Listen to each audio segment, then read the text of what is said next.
They pop crowd. They pop corn. They pop culture. It's the Lowdown with Shane and Elliot.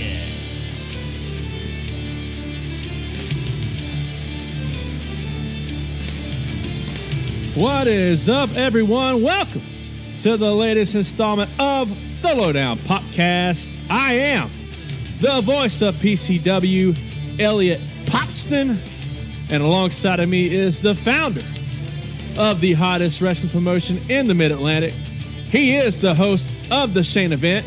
He can sell ice to an Eskimo. New York's greatest export, Shane Tor. Ice to an Eskimo? Can I convince anybody to become a Cowboys fan? Oh, well, I mean that may be harder than selling ice to an Eskimo. But hey, yeah, it is. We got a pretty exciting show happening today, and coming up, we have someone who doesn't seem to do very many podcast interviews. But you know what? We got him. I'm so excited. I'm stoked. He is the co-founder and executive producer at Pro Wrestling Turbo in Greenville, South Carolina. Hashtag, yeah, that Greenville. He is the executive vice president of Mayhem. Ladies and gentlemen, Mad Dog Josh Powers. Hey guys, glad to be here. One of my Thanks favorite for people. The absolute wonderful, ravishing intro. Thank you very much, Elliot. He does that a lot. Yeah, He has that effect on people. He sure does. It's almost like he's a ring announcer. I mean, you should try that sometime. I should look you into it. You might be good at it. So I've been told. But you can add to the list International Man of Mystery. That's why I don't do a ton of podcasts. IMM. You got a little exclusive right here. Oh, I'm stoked, man. I am absolutely thrilled. So what's going on, man? What's going on in the world of Josh Powers? Well, geez Louise, Besides that handsome dog behind you. Oh, hey, that's my son. His name is Mr. Peanut Butter. Hi, Mr. Peanut Butter. Hi, Mr. Peanut Butter. He doesn't. Look at his face. He's like, what are you looking at, bro? He's like, there's like 6 or 7 words of English, so he doesn't really know what I'm saying to him. If I told him to like stand up or something, he might do it, but I'm not going to do that to him. That's not the word I use. He's like, he didn't stand up. Like, He's like, I'm kind of upset people aren't going to see this because he's kind of like giving me the side eye right now. Like, oh, dude, that's Snake Eye, bro. I'll have to post a picture on Instagram or something. I'll get he's going to sleep. He's going to sleep. Oh yeah, he does that. It's really, really adorable. He'll like be sitting there and he'll like be staring at you, but he'll start going like, and the eyes will start blinking and his like head starts shaking. He starts falling down. And as soon as he's about to fall asleep, he like jerks up and he like looks at you like nothing happened. It's adorable. It's great. He's the best. I love dogs, man. So, man, walk us through, man. So, professional wrestling. How'd you get in it? Man, I did troll your social media earlier, and I went and saw pictures from days past. Days past. I started off in Spartanburg locally, local promotion nearby. And that was in about 2011 or so I started. So I'm entering my 12th year. My first match was the week before my high school graduation. Sorry. So I've been doing it for a second, I guess. But yeah, no, I showed up. I was like, I want to be a wrestler. And they were like, cool. And that was that. And a few weeks later, I had my first match. Did you play sports in high school? I did. I played football through like up until high school. Football, baseball, all the basics. And then I took up lacrosse in high school and actually played that into college as well. Oh. So I was a lax bro, if you can believe it. Is that where you're from, Spartanburg originally? Yeah. Okay. I am. That's hometown boy, born and bred. Spartanburg. You know me, Mr. Spartanburg. I remember the first time I laid eyes on Josh Powers. I can remember it. It was a WrestleForce show in Blythewood, outdoor event. I don't recall who you were working with that day, that I beat up. Was it like a 4th of July festival thing? It was so ironically, PCW wasn't a company yet. It was just a dream. It was a thought in my mind. So the next year, PCW got that event. But anyway, that's a whole nother story. I think you probably saw me wrestle Zuka King, if my memory serves me correctly. He was there too. I do remember Zuka. That would have been his very first match, actually. Wow! And look how far he's come. Look what I've done for the kid. He's gonna go places. I'm telling you. This must have been 2014. That sounds about right. Yeah. I remember when I first met you. It was at North Springs Gym. Oh man. Yeah. Well, who, you were you would come to shows and you'd help set up and tear down. You didn't work the shows. I don't know if that's right. Whenever y'all were beginning Turbo or looking at beginning Turbo, or I don't know if you were hurt and took some time off from wrestling. I don't quite remember. Must have been 2016. That would have been about the right time. I took some time off and then came back and was doing the things to do to get back on track or whatever. I remember having a conversation with Josh. I don't know if you remember it. I don't know where we were. We were in a locker room, and you looked defeated, like something was up. And I came up to you, and I just started talking to you, and you said, "Man, I don't know who I am. Like I don't know. You were just like in a funk, man. I don't know." And I just said, "Figure it out. You got to figure out who you are." And so fast forward these years later, look at who you are. You are one of, if not the hottest commodity of Palmetto Championship Wrestling. You're with Pro Wrestling Turbo. You're what the fans want to see, man. Dude, Mad Dog Mayhem is my favorite gimmick. It is, and I don't ever say that lightly. If I don't like something, I'm going to tell you. Sure. And if you got something going on, I'm going to tell you.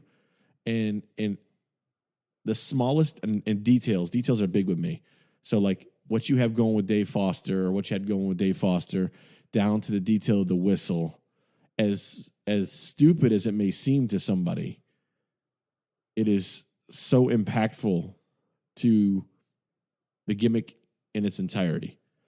And I just commend you, man. It almost brings a tear to my eye just because I know where you were a couple of years ago, just a few short years ago.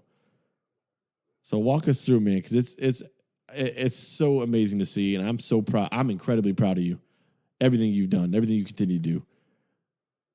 Well, you're gonna get me all choked up, and we're not even like 10 minutes into this. I know. Thing. I'm sorry. Don't do that to me. I cry real easy. Pre-pandemic, I was just, I was just going through it. You have your mid-20s crisis, coming out of college and going through, like adult stuff, adult stuff for the first time. And it was just, sometimes it's just too much for you at first, And so that on top of, like in wrestling, I don't know how inside baseball you guys want me to get with this whole thing, but for years, you guys saw me wrestle. I was just trying to be, what I thought I was supposed to be, I guess, if that makes sense. What everybody like told me I should be. Like, I need to go out and I need to wrestle like a certain style because of the way I look, and I need to, talk a certain way or cut my promos a certain way or whatever. And, it just wasn't me. And I just didn't do the stuff I was trying to do as well as the people that I was trying to do it like. And so everything was just like, oh, like the feedback I always got was like, you're fine at wrestling. Like, you're not bad. And like, you're an entertaining dude. It's just like, there's something not there. And so, everybody took time off over the old Rona. I don't know if I'm allowed to even call that anymore. So you can say whatever you want. Leave if you need to. Oh, we can say whatever we want. Well, let me tell you about how the CIA killed Heath Ledger. There you go. Let's launch into that one. All of a sudden, our feed goes down. What? Popcast bird, banned. They come busting through my window behind me. They put a bag over my head and roll me. No, out. Mr. Peanut Butter, no. Mr. Peanut Butter's been in on it the whole time. That's what I've always been scared of. I never let him stay in the room with me when I have important conversations on the phone. Ain't that right, sweet baby? Yes, it is. Nah, yeah, like Mad Dog is just kind of me doing whatever I want. Like I did a lot of like improv and comedy stuff back in the day, and that was always like really fun to me. And Mad Dog's not meant to be like a comedy gimmick. It's just like just out there. This dude who is, you know, he's tough or whatever and can beat you up and uses all, but he's like just weird. It's NFG. Like, I can't say the word, but NFG. I don't know what that means. What does that mean? No bleeps given. Oh yeah, great, cool. I'm glad that's how it comes off. Great. But no, and so like I was just like, what am I into? Like what would I want to watch if I was somebody? And I was like, I don't want to like watch another like chubby bald dude with a beard and a singlet throwing suplexes. Like there's 10 of them on every show. Like whatever. If I did that again, then nothing was going to work out and I wasn't going to have fun. So I was just like, you know, what would be really funny is if I just came out and acted like I was in like a Tim Robinson or Eric Andre sketch and just have fun and see what happens. And so that's kind of where the promos came from. And then another thing with the promos, I was like, yeah, like everybody tells me to shoot these like 60-second promos talking into a camera, and like I know how to edit video, I know how to shoot video. Like why not do something, you know, off the wall and just see what happens? And the promo is what my favorite thing to do now, and I hated them before. And so, like, I think the key to success, especially in professional wrestling, is innovation, right? Because it's, you know, everything we've seen before. We've seen everything in professional wrestling at some point or another. It's all about taking what we've seen and making it your own. You know, obviously you have your hardcore matches, you have your death matches, your Monsters Ball matches, your whatever you want to call it. Then you got your Mad Dog Mayhem. So you've in turn taken those kind of matches and made it your own, innovated into what you see fit, and it's worked, and it's amazing. So kudos, and reinventing Josh Powers and finding who you are, because you are without a doubt my favorite part of every PCW show. Well, I appreciate that. And all you promoters out there, you listen to Shane and you listen good. Yeah, I'm not. You can find me on Facebook. You can find me on Twitter at the Josh Powers. I'm maybe available. Who knows? We'll see. It's just true, man. I would tell you. If it was opposite. I appreciate that. That's very kind of you to say. Have you made it down to the Palmetto Wrestling Academy? Oh yeah. It's great. It's a lot of fun. Has he? Well, you know, I'm Have I? I mean, how else are we going to have the Mad Dog minute if Mad Dog's not there? Touche. But yeah, so that's the bare bones of how Mad Dog happened. Then I saw Juji Mufu wear pit vipers, and I was like, oh, that'd be kind of funny if I wore pit vipers. And I was like, yeah, great, cool, funny, great. Like for me, it's one of those things that, you know, I'd always seen you as Josh Powers, and you know, I mean, you know my routine for the shows. It's like, hey, Josh Powers, Greenville, South Carolina. And at the time, I do wait. Yeah, yep. I'm like, no tagline. Nope, just Josh Powers. Okay. And that was kind of the whole ordeal. And then I saw you with pit vipers on and a chain around your neck. I'm like, hey, Josh Powers, Greenville, South Carolina? Nope. And then it's, hey, hot start. Don't worry about it. I'm like, okay. Then I see you hitting yourself in the head with a trash can in the back. I'm like, oh, it's about to go down. It's about to go down. And it has, and I see a new door almost every single time, and I'm wondering where we get all these doors from. The door.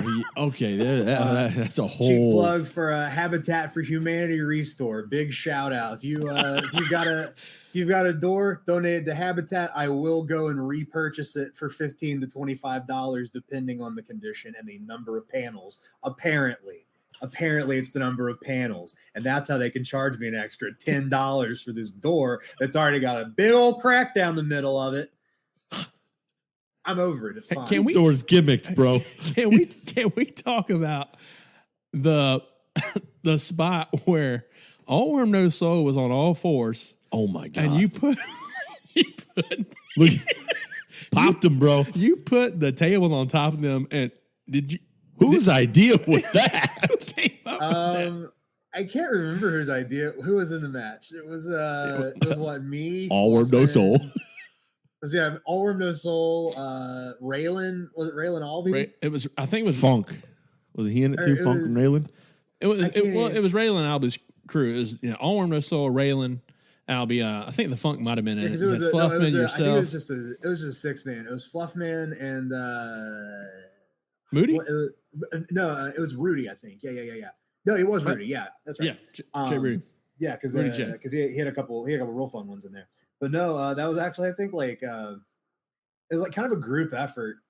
But eventually, I think it might have been Fluffman. Actually, it was like, hey, what this would be a great idea. And so I was like, hey, so Brady, Joey, how would you like to be table legs? And I told them about it, and they were like, I don't know. And then Raylan talked him into it. He's like, bro, it'll be cool. It was cool. Like, it was very fun. cool. But I was like, I was like, guys, this is my idea. You don't have to agree to this because it's stupid and insane. It's like, if you didn't see it, if you weren't at the show. So what happened was All Worm No Soul were on all fours right next to each other. We took a door and laid it over top of the two of them on all fours as if they were the legs of the table. And then Shield power bombed Raylan through the door on top of both of them. This could have went south so quick. There was very little margin for error. I told them, you don't have to, and they were like, yeah, we'll do it. And I was like, okay, I wouldn't. For you, Josh. Man, listen, I have an effect on people. I saw you setting up for it, and immediately I said, "Oh, this is not good. This is." I'm pretty sure this is not a good idea. I was like this in the crowd, like, oh my god, he's gonna kill him. Well, thank the Pope that Joey and Brady are with us today, because they're just a phenomenal tag team, and I love them both dearly. Well, good kids, those two, is what I say. I do. I'm trying to tell you, the first time you're good people. Yeah, first time I think Brady. No, Joey. Joey was big in Chester, wasn't he? Yeah, APW. Man, I was wrestling Joey in Union at Trans-South at the fairgrounds in like 2013. There's a picture on my Instagram of me like hanging 10 on his back. Wow. Like back in we were both babies way back in the day, back in the what, 2013s. That's like 10 years ago. That sound about right, man. You know what? We don't have to talk about it. We don't have to say it out loud. Back in the day. I'm pushing 30. And some days dealing with mortality are harder than others. You're not 30 yet. What do you think I am? Man, well, 29. 28 and a half. We'll leave it to mystery. IMM. So I've given out all the math you can possibly do already on here. No, that was on the Shane events. That's a plug. You can figure out and do the math on how old I am by going and listening to the Shane event if you have not listened to it already. Sounds like a promoter. Well, so is that the definition of carny? Well, speaking of promoting, yeah, it's not carny. I haven't scammed anybody yet. Ooh, do you know somebody who has? Oh, well, I mean, is this a names podcast? It's whatever you want it to Not be. today. Not today. You're not going to get me today. Speaking of promoting, let's talk about Pro Wrestling Turbo. So you're the co-founder, executive producer, and executive vice president of Mayhem. So, yes, that was a title that was actually added about 45 minutes ago when you asked me. That sounds good. I mean, I just double checking. I needed something that wasn't on my LinkedIn page. Well, so I haven't even added you on LinkedIn, but I couldn't find anything on your Facebook page, which is why I asked you if you went to Clemson. I was like, hey, you went to Clemson? He's like, no, I went to USC Upstate. I was like, oh, Clemson Tech. Okay, my degree says University of South Carolina, so I could lie about it. No, I care less. Well, care more. Well, yeah, it's a money sink anyway. Go to trade school, kids. I agree. So you and TK, is it TK? Yep, me and TK. Yeah, so y'all started Pro Wrestling Turbo how long ago? Would have been 2018 or so. Yeah, 2018. So that was. And have you always been at Spin and Jenny, or what? No. So the backstory of Pro Wrestling Turbo was there was another little venture in Greenville Indie Wrestling in like 2014ish called Ultra Wrestle, which was TK. That just kind of it just ended eventually. It was just it just came to its natural conclusion. So that was mainly TK's baby. And so a few years later, obviously, if you go forward to 2018, a hop, skip, and a jump, and some political turmoil later, we were at the gym at like 2 a.m. one day, just bored, and we were like, we should run shows again, and like, cool. And I was like in between sets, and that's how Pro Wrestling Turbo came up, and we both got to submit a name, and his won, and it's better for it. What was yours? It doesn't matter. Horrible name. I look back on it now and I cringe. But if anyone wants the rights to Pro Wrestling Renaissance, you can have it. I wanted it to be like a weird, real uppity, almost like real hipster thing going on, but like worse, weird medieval vibes. That's not bad. It was gonna be something. It was gonna be something out. It could be worse. It could be Links Wrestling Alliance or something. You could have done. Hey, whoa! This is not a names cast. Oh, sorry. I didn't know that was a thing. I cracked it. I cracked it though. That's all that matters. Yeah. Wait. Ooh, yikes! Yeah. Yes. Links Wrestling Alliance. If you pay my rate, I'll come. But they won't. Yeah, well, we'll see about that. If they pay me, I'll give you a call. So, So, you're the executive producer. So, are you who does the booking? You do the booking, or so you have a team, or executive producer is just kind of a fancy way of saying I do a bunch of stuff that TK doesn't do. Like whatever he doesn't do, I do. Gotcha. He's definitely the mastermind behind most of the business aspects.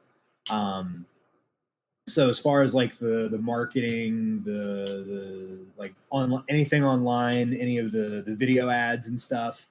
I mean, I feel like, we have, as far as like the 30-second little ads or whatever, I feel like we have some pretty well produced stuff because TK is very good at what he does.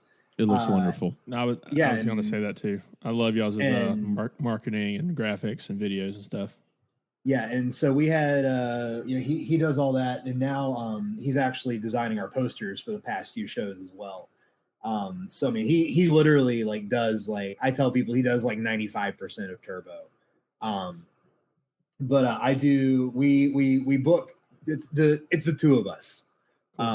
We are the ones that run Turbo. I don't know how mad at me he's going to get for just out and out saying it. But yeah, so it's us. We don't, some people seem to think we're underqualified. Probably. That's probably true. But I'd say we're doing okay for ourselves. You can't get any more of a false statement because even myself, when who the heck was I? I was literally, I'll never forget. So I attended that WrestleForce show that you were on as a fan, just as a fan. And I looked at it and said, all right, what can I do better? That's all. I just saw some things I thought I could do better. Here we are. I had no experience, had no involvement in the business. I had no idea who anybody was. None. So if anybody ever tells you that you're underqualified, it's not true. You're absolutely qualified. Well, it's funny because now that you bring it up, a big part of the impetus behind starting Turbo, or at least like running like our own shows to begin with, was some of these people that might have been more qualified or whatever that you talked about. We would work on shows, on several shows like this, and on multiple occasions, we'd go to whoever was in charge of things and be like, hey, like we have these skills, like we both work in media or whatever, and have that background, you like you were talking about, you see like we want to do stuff like that. We want to be like, hey, like let us help you make commercials, or let's help up your promos, or help you make entrance videos. Let's up this production value and help the promotion and help all this grow. And we'd get shot down because all these people for some reason just think that their way is the only way, and that anyone who's not doing it their way is doing it wrong. And so literally 2 occasions we were told the exact words, if you don't like the way we're doing it, get a ring and run your own show. Okay. So I bought a ring and we started running our own shows, and now everybody and their brother is coming out to Pro Wrestling Turbo. Next show is going to be in October, Brewery 85. Check out our social media for that. But yeah, I mean, so we went and we were like, yeah, we can do this, and we did, and we've had decent. We haven't lost our butts on it yet. So schedule wise, y'all run every 2 months, every month. Y'all just run as often as you can. Whenever we feel like it. We try for bi-monthly. Cool. You want to light a fire for somebody? Tell them they can't do something. Tell me no. Tell somebody no. Like I didn't care about running shows until somebody laid the gauntlet. I was like, I wasn't gonna do this, but like now I can. You made me do this. Like you asked for this. You told me to. Thank you. Appreciate it. Yeah, I mean, I never thought I'd be doing this, and never thought I'd any of this. But here we go. Crowd size. What are you looking at? 250, 300 on average at Turbo? Yeah. Our past couple shows, we've been pushing 300, or hitting 300. I don't know the numbers. That's a TK question. He knows the facts and figures. I don't know if you've ever seen a Mad Dog Mayhem match. I don't remember specific numbers very well. But yeah, no, we're very happy. We're filling up the venues that we're at. Which if it'd be great if we had an extra 200 people coming up, but they'd be stuck and everybody'd be uncomfortable because they'd be standing up and it'd be like 5 million degrees inside. So I'm not saying don't come to my show because we're full. Like, please buy a ticket to come see Turbo. But it really is like neat in those atmospheres where it's not like a massive venue, but it's a packed venue. I think that's and that's what I really like about Taylor Plantation with PCW too, is like having 300 400 people in a big open gym is great, but it's a completely different feel when you move those walls in. Yep. And everybody's on top of each other, and the energy is like stuck in this smaller space or whatever. Yeah, that's exactly what I was about to say. And so that's what I really appreciate about those kinds of venues that we run, because going back to the beginning of Turbo, we ran events at the Croc Center in downtown Greenville, which was great. It was like a beautiful facility, and if we had a big enough event, we might go back there. But it's just not the vibe. And I think that a bunch of people didn't come to that one because people also like to drink alcohol, and you can't sell alcohol at the Croc Center. So that's why brewery wrestling is the best wrestling. So who's the face of Turbo? Like with the fans, like who do the fans see as owner, promoter? Who? We probably the two of us. We tried to deflect as much of that on show day as possible, just because we're both on the show. Sure. And so it'd be weird. It's weird the more, people see us out doing stuff and then all of a sudden, switching to Mad Dog mode. So, everybody talks about, we're totally shattering the fourth wall, obviously, on this one. But, once show day comes, I have very strong opinions on, preserving the mystique of everything. Like don't you don't have to be like crazy secretive about it, but like don't just openly like flaunt it, like show some respect for the people that you're going to be in front of. Sure. You young kids, that's my crotchety old self telling you a lesson. Take it or leave it, kids. Show some respect. Show me some respect and pay your dues. Put some respect on my name. Put these chairs up. Yeah, sit up these chairs. So no, you can't get in my ring, brother. So with Turbo, what's been, thinking back to the inception and where you are now with Turbo, what's been like your best story told in the company? Like obviously you're more than just a spot match person or spot match company. You have storylines that entice people. Yeah, and I think we've had a few stories actually that I'm pretty I've been pretty happy with. Obviously the one I'm a little biased. The one I've been doing with Patrick Scott, past year and a half or so. We just had a big match, and I thought it was phenomenal. It was great. I hate Patrick Scott, but he's phenomenal to work with in the ring.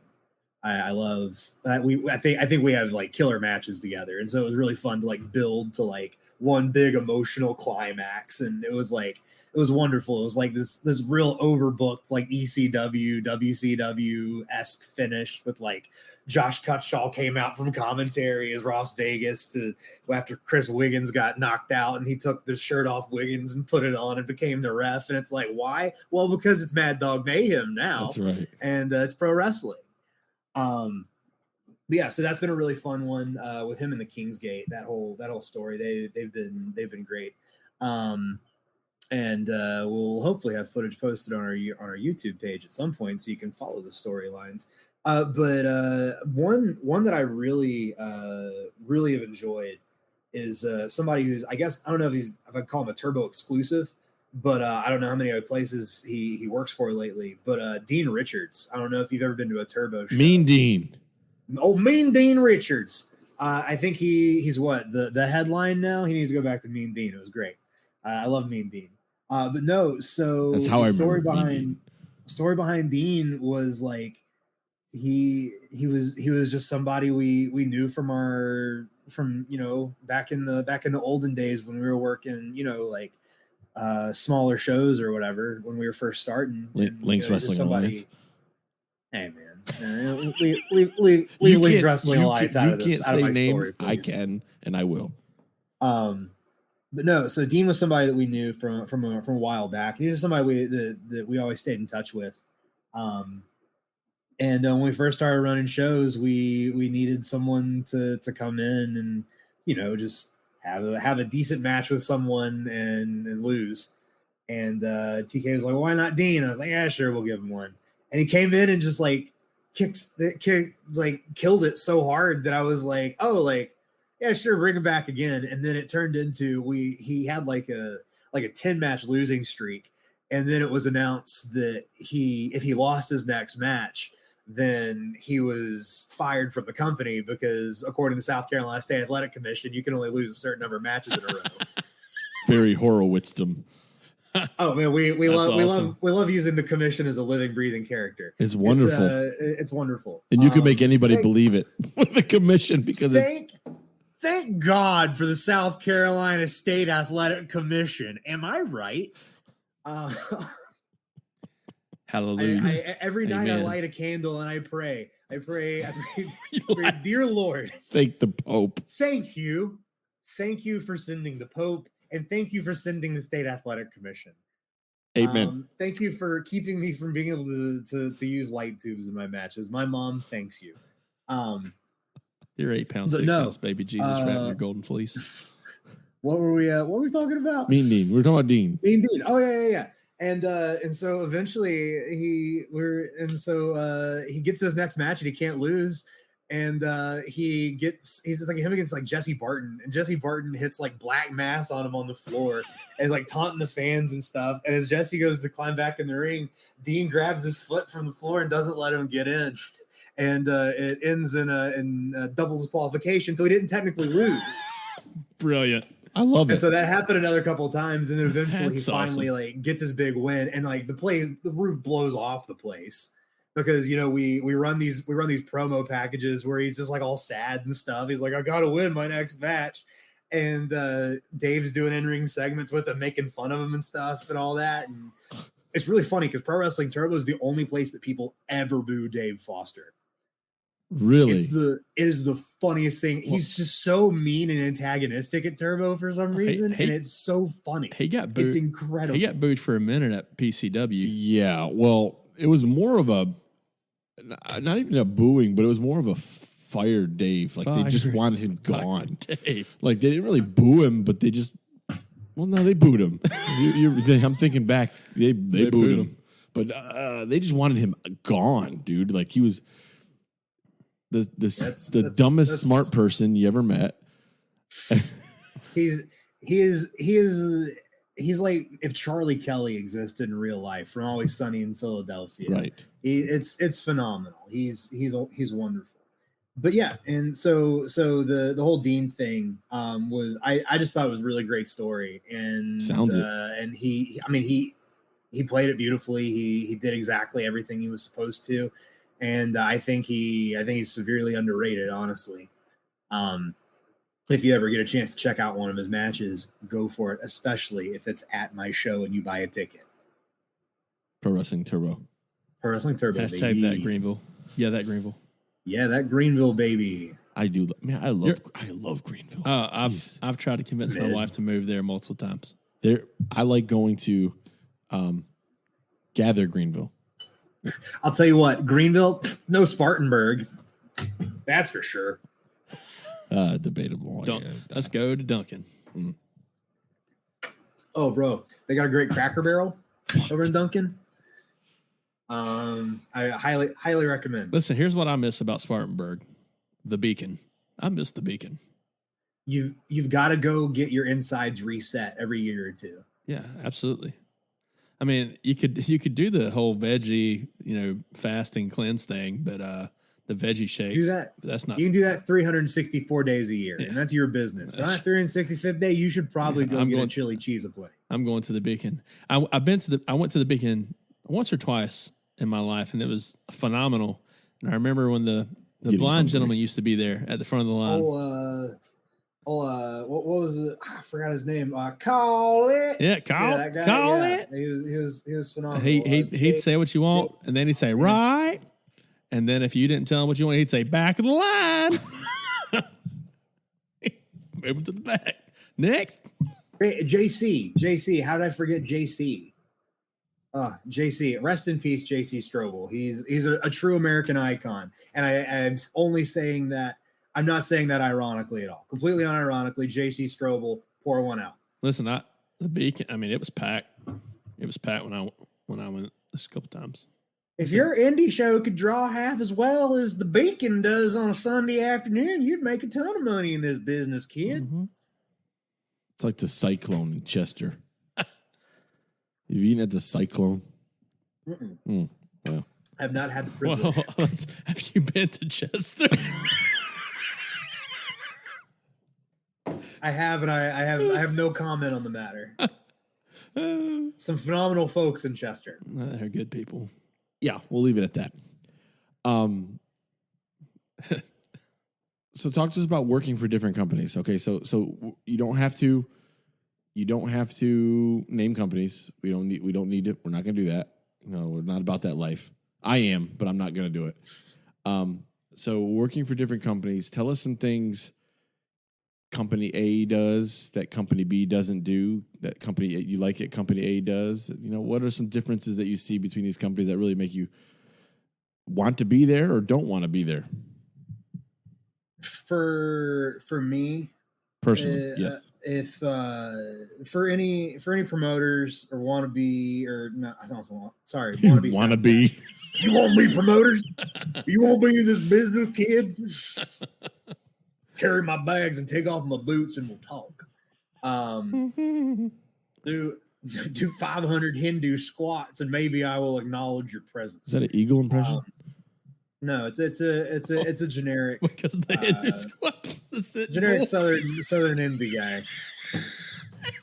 Hi, brother. If I was talking about Chief J.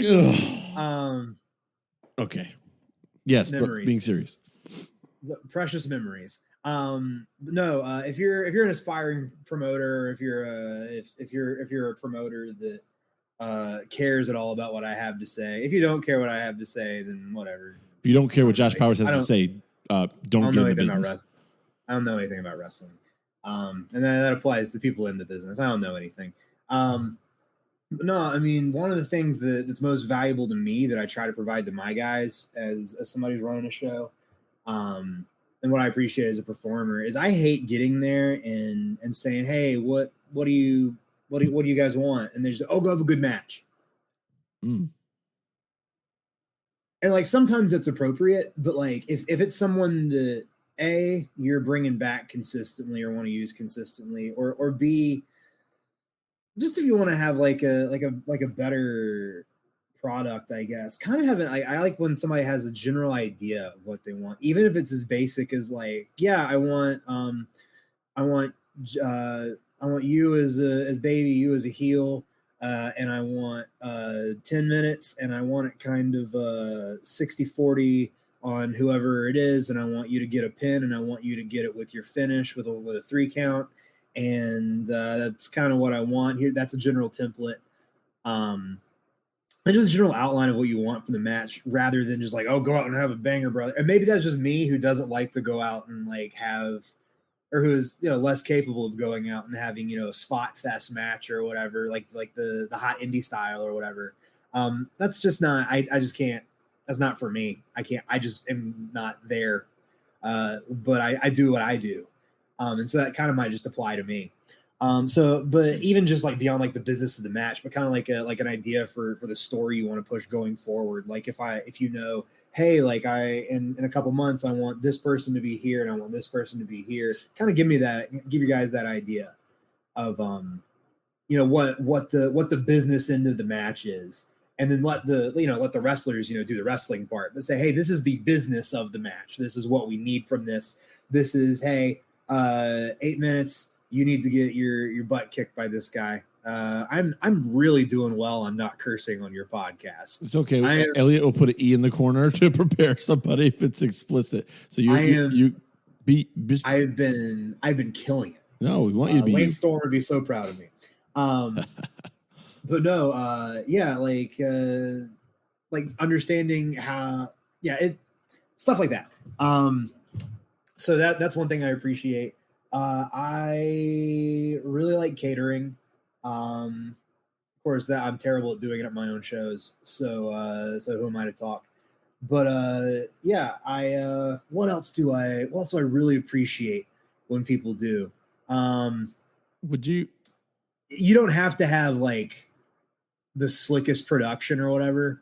But just kind of have like I don't know, whatever you have, own it. Don't try to be something you're not.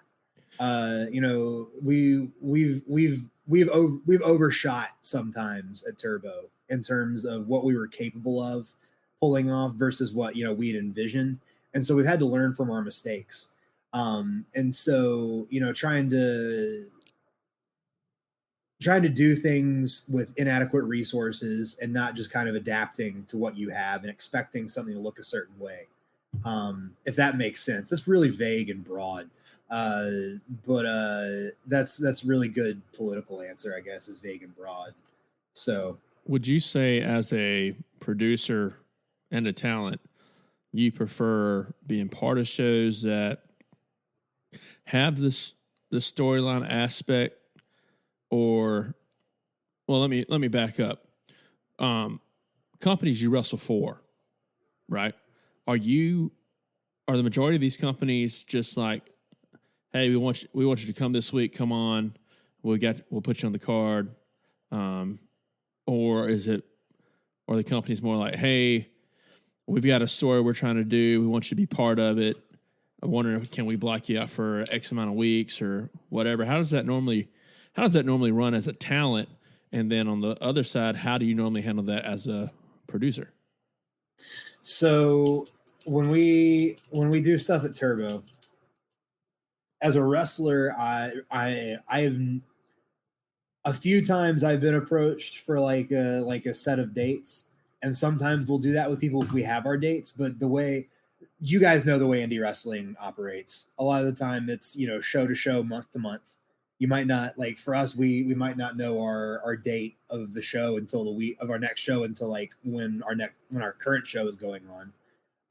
We had our last show at the Spinning Jenny, and we still hadn't nailed down an exact date of the brewery. We just had like it narrowed down to like 2 or 3, and we had to work on finalizing one. So it's really hard to, like you were talking about, say, hey, like I need you for these 3 dates, because indie wrestlers, they've got a calendar and they got to fill it up. And if they don't know about your show, they can't just hold that date hoping that, that's when you'll be running, and hoping that if you're not running, they'll be able to find something. And so, like if one of my guys has like a booking that they've already got, or something that's booked in a storyline or something, it's just like, okay, well, got to either work around it or, that's the way wrestling goes. Right.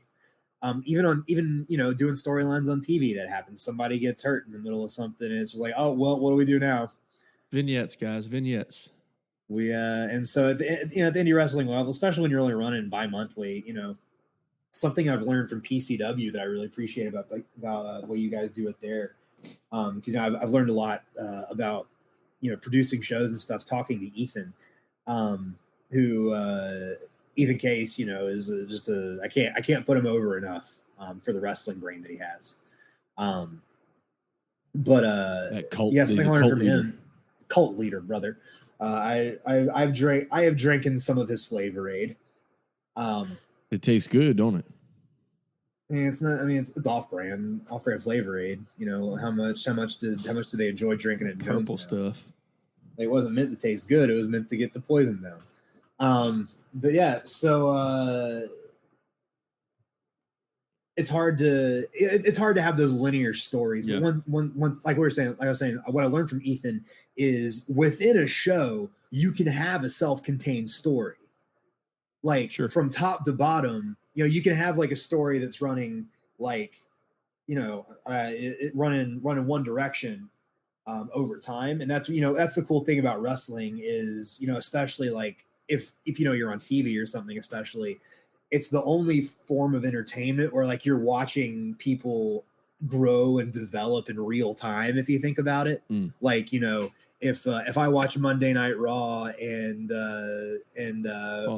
name who's somebody, I'm just saying that because it's accessible. You see Roman Reigns, and you can go back to how old's Roman Reigns now? Let's say 35. You can go back and see 10 years ago when 25-year-old Roman Reigns showed up, and you can see the progression of as Roman Reigns in real life is getting older. Yeah, sure. Roman Reigns on screen is also growing and changing. And so that's really, really cool dynamic in storytelling. But so you can have that story over like a long stretch of time, but each time you hit that, so like, let's say I'm telling a story over 6 events or whatever, within that event, I can tell that story, the exposition at the front, and so that people in attendance that don't know the backstory can still have something to be invested in. I can even tell them the full story. That's something, taking advantage of multimedia and stuff, giving backstory. But yeah, you can tell that story up to that point and then explain the story more that night, and then give stakes at the beginning for what happens at the end, because nobody cares if there's no stakes. Sure. And so at the beginning of the show, Dave Foster comes out and he sets up that there's going to be a challenger tonight for the championship. And Drew Adler says, no, there's not. And I'll beat you up if there is a challenger tonight.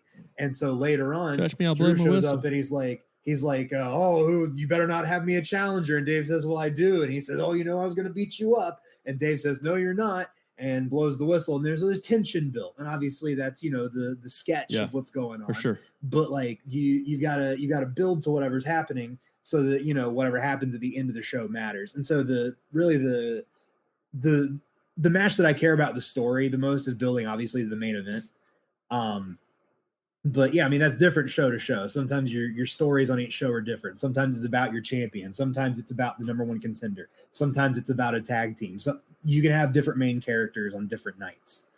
But yeah, so as far as booking it from like a backstage perspective, backtracking back to the original question, yeah, you just you take it as it comes as the person in charge. And as the talent, honestly, a lot of guys, they're doing, 6 stories at 6 different companies.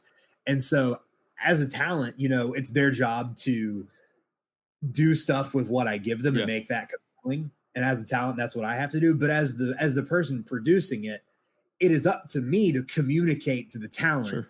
Hey, just a reminder, this is what we have here and this is what we want to get to. And along the way is all you, but I'm reminding you that this is what I need. Yep. And so that's the kind of like the push and pull of, the talent wants this one thing. I want this other thing. We come and we meet in the middle for something that works for both of us.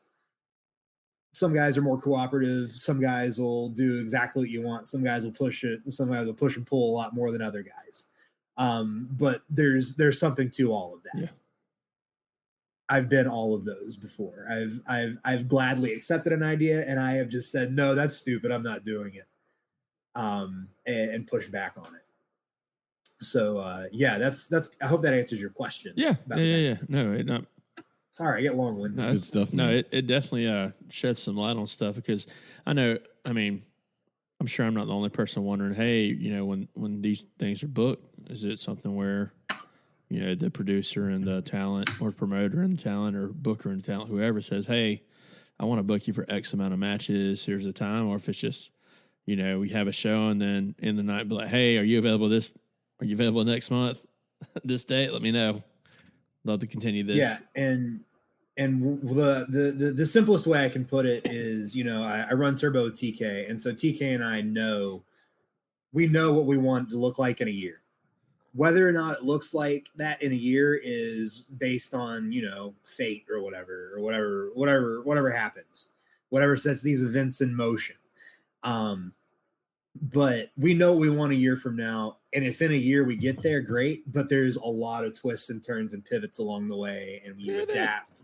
And sometimes when you pivot, it ends up being even better than before. Yeah. I mean, we pivoted on my match with Patrick that we just had at Turbo, and it ended up being pretty good. And I'm really excited to see what happens next in the story of the Mad Dog at Pro Wrestling Turbo. Who knows what twists and turns will happen next? Find out. Buy a ticket.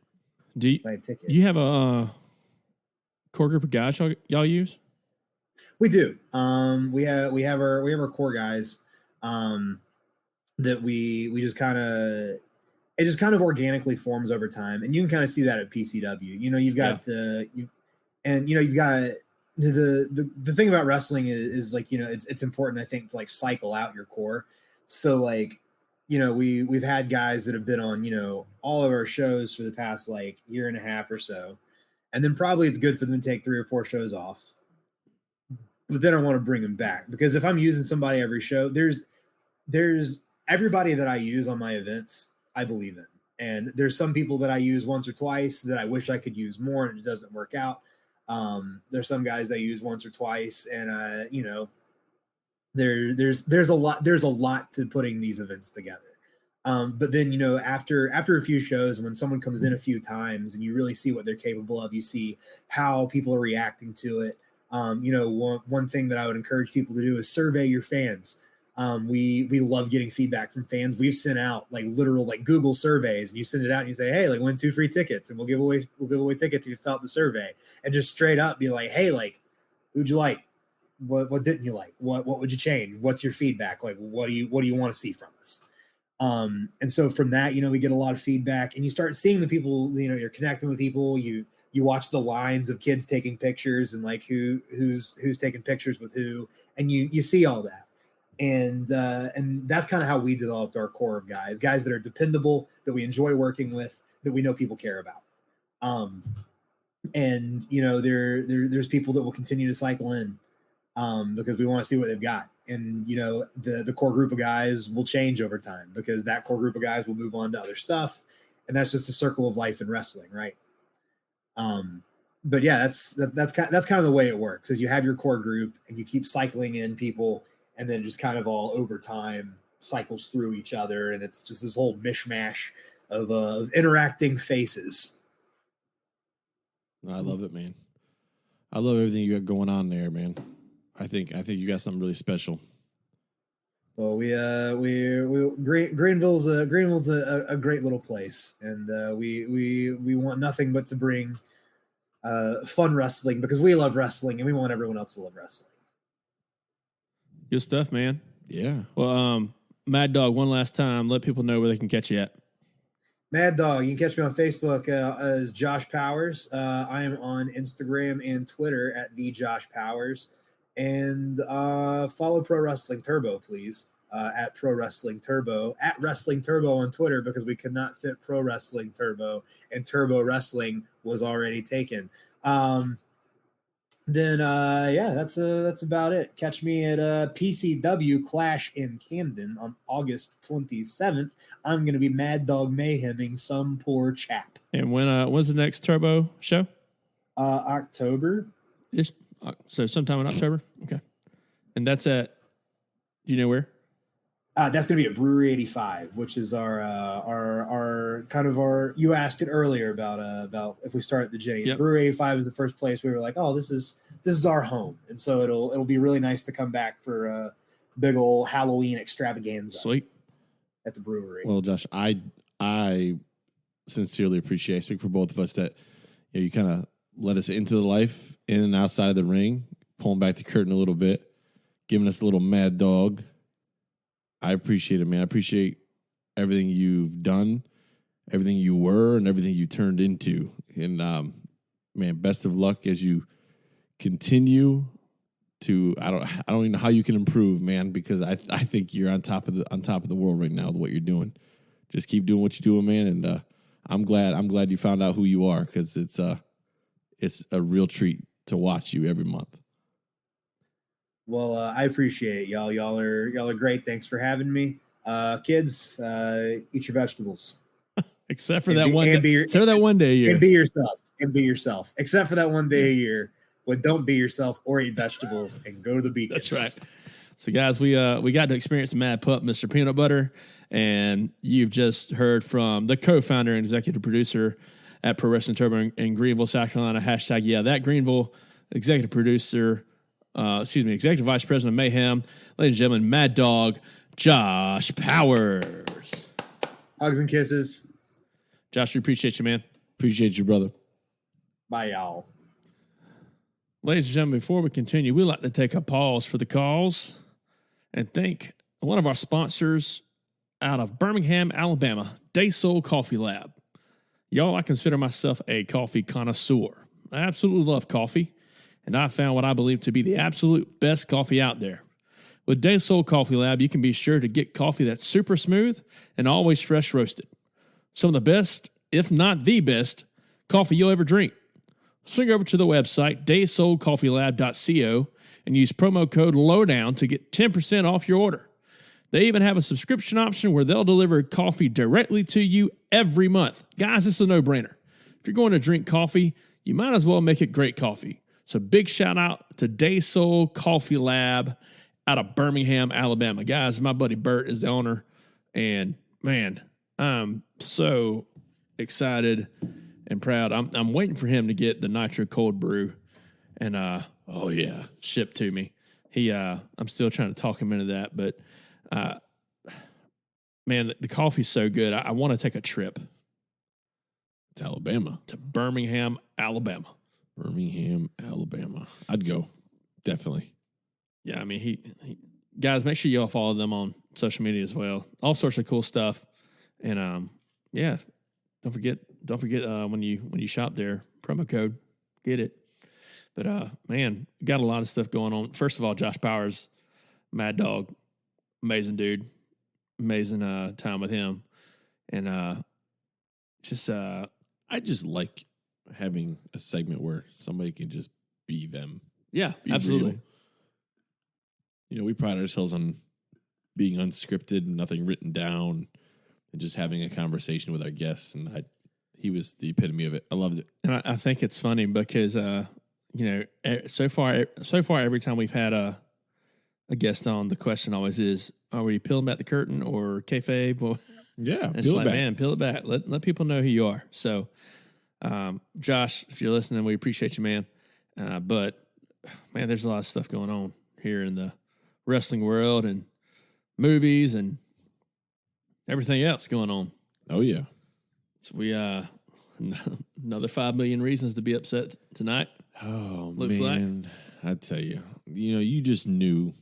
Obviously, we're talking about Vincent Kennedy McMahon. 5 million reasons again. So we're up to almost $20 million, and what we're assuming allegedly being hush money here, right? Looks like he totaled a Cadillac last night on Raw or Buick, whatever it was. Running through that column. He was pissed. He wanted to get in that arena. Fire them all. But no, we knew this was coming. Sure. This is nothing new. It's just, it's now they're justifying it, for making decisions they made, because they knew what they were going to find. They knew what they found. They knew what was going to come out, and they knew the backlash they're going to get. So I'm not surprised, and I don't think I don't think it's anywhere near done. What do you think? No, it's unfortunately it's one of those things that with the way the system works nowadays, anyways, it's a long process, and I think we're just gonna keep on hearing the curtain pulled back even more, so to speak. Well, and it's like I told when I even before when Vince was still coming out on TV, we were talking, having this conversation. I said he's done. Yeah, I said it from the beginning. There's no way, and people still argued with me. He's still in charge. Yeah, he's going to get away with it. No, he's not. This is 2022, not 1984. For sure. So we knew that he was not going to escape this. The IWC is ruthless, very ruthless, especially when it comes to things of this nature. Like, they're not going to let this go. They're not going to forgive and forget. You're not going to be able to weasel your way out of it. And, look what happened. Now, granted, what do we get now? So now we have a product in the hands of the man that we were all hoping and praying for the last 20 years would have creative or some sort of weight. We saw what he did with, well, first of all, Hunter. I love Hunter. Like, Triple H is, I think, he's mind. There's a reason they call him a ring general. Oh, my Lord, man. There's one person I ever wanted a match with when I was wrestling. My answer was always Triple H, man, just because his ability, his command in the ring, and his ability to control a match and sell and make something look so good, and his storytelling. I think he's probably one of the most underrated wrestlers, complete package professional wrestlers of all time. So to see, and we saw what he did with NXT with the black and gold. It was probably the best wrestling product on TV. Some people will argue, Dynamite or whatever, but I think storytelling wise and talent wise, and I think AEW Black and Gold. Let's not forget the WWE. takeovers. The takeovers. WWE Black and Gold, NXT Black and Gold. Yeah. The takeovers. Dude, you couldn't touch that pay-per-view, and the main roster was always cringing when they had to follow it because it was that good. NXT. I absolutely loved the weekends. We had Takeover on Saturday nights, and then we had a Sunday night WWE pay-per-view. Yo, the main roster hated it. Listen, the War Games. Oh my Lord! I was always a mark for War Games, anyways, back in WCW days. Yeah. I remember the first one that there's one in particular that has always kind of stood out in my memory, And it was the one where you first saw two Stings in the ring together. Sting came out with NWO, and everyone's like, "Oh, it's Sting, it's Sting." And then Sting was the last entrant for WCW. He beats everyone up in the ring, then walks out. NWO still wins, but Sting had a spot, but Sting was ticked off at WCW, so he left. I'm excited to see what all is happening. You've seen multiple former NXT superstars, wrestlers, whatever you want to call them. Hunter's making a statement. That are showing back up. You got Killer Kross, who showed up Friday night from SmackDown. By the way, he looks amazing. Okay, they presented him perfectly, not that bondage, character. And it was with Scarlett, which was amazing. McIntyre's response was quite hilarious. What'd he say? McIntyre on Twitter is like, "Wait, did I just get jumped by the guy who dressed up in bondage for the last year?" Yeah, and he's going by Karrion Kross. We all know why that is, but this was Killer Kross. This was exactly how he should have been presented. He looked good, clean cut, looked jacked.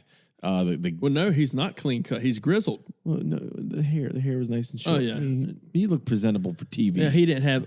I like the fact that they're giving him hair and he doesn't have the bald shaved head yet. Exactly. Sure. Yeah, he looked how he is supposed to look, and it was awesome. One thing, the hourglass thing was cool too. Well, and that's something they always did in NXT. TikTok, that was his shtick, right? Then why change what is good? I don't get it. And only thing I may have changed would, instead of him just popping out of the crowd, I would have had him appear behind Scarlett when she was.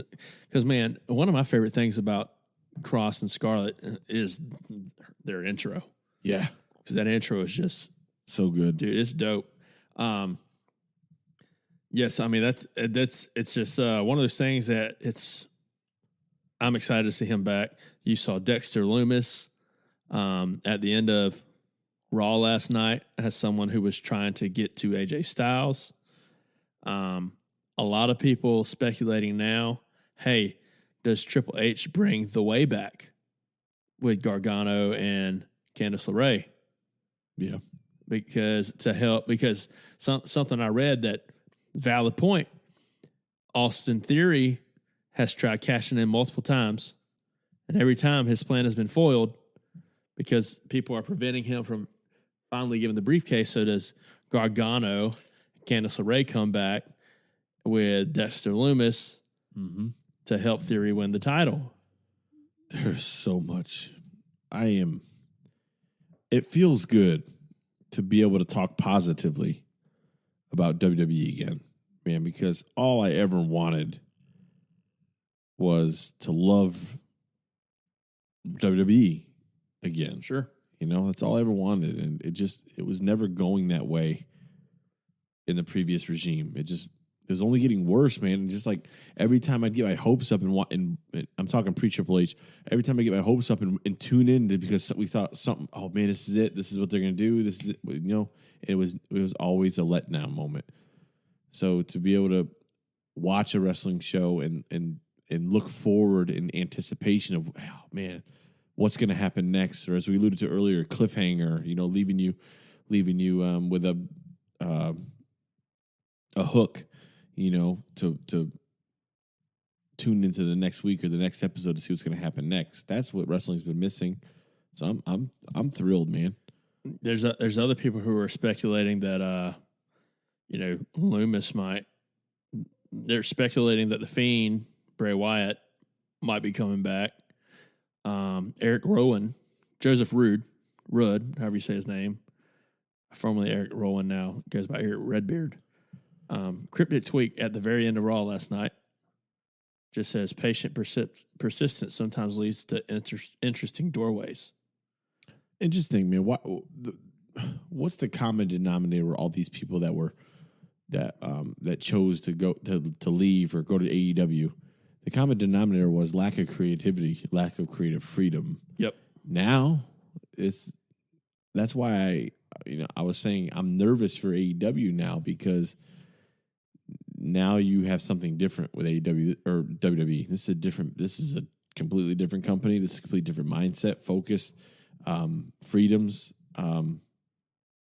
Maybe this is what maybe Cody knew that. Maybe Cody Rhodes knew this was coming. Who knows? People judged him for leaving. Maybe he saw the writing on the wall, or maybe he was just giving some inside information. Exactly. Or that's what I'm alluding to. Or maybe he didn't know, and now that Triple H is back, maybe there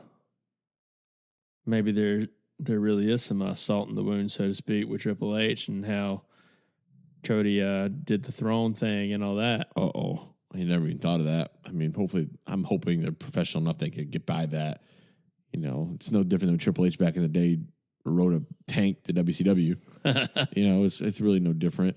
But what I'm interested is with Cody is, obviously there was a big heavyweight championship push for him. He got hurt. And now he's under the Triple H show. So does Triple H have that same vision? Yeah, it definitely makes it. And here's my thing. Part of me thinks he actually may get it quicker under Triple H. Because one thing that we all know that Triple H loves, he loves wrestlers. That's we've already seen that change under Triple H's regime, the new era as we're calling it now. We've seen that already because, they've already changed their whole approach of finding new talent. They're saying, no, you know what? No, we're not doing this. Find a good athlete, find an actress, find an actor, find a model. What we're doing is we're going to find indie wrestlers.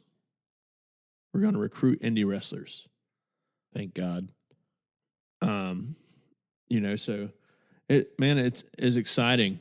I'm excited to see the changes that NXT may make.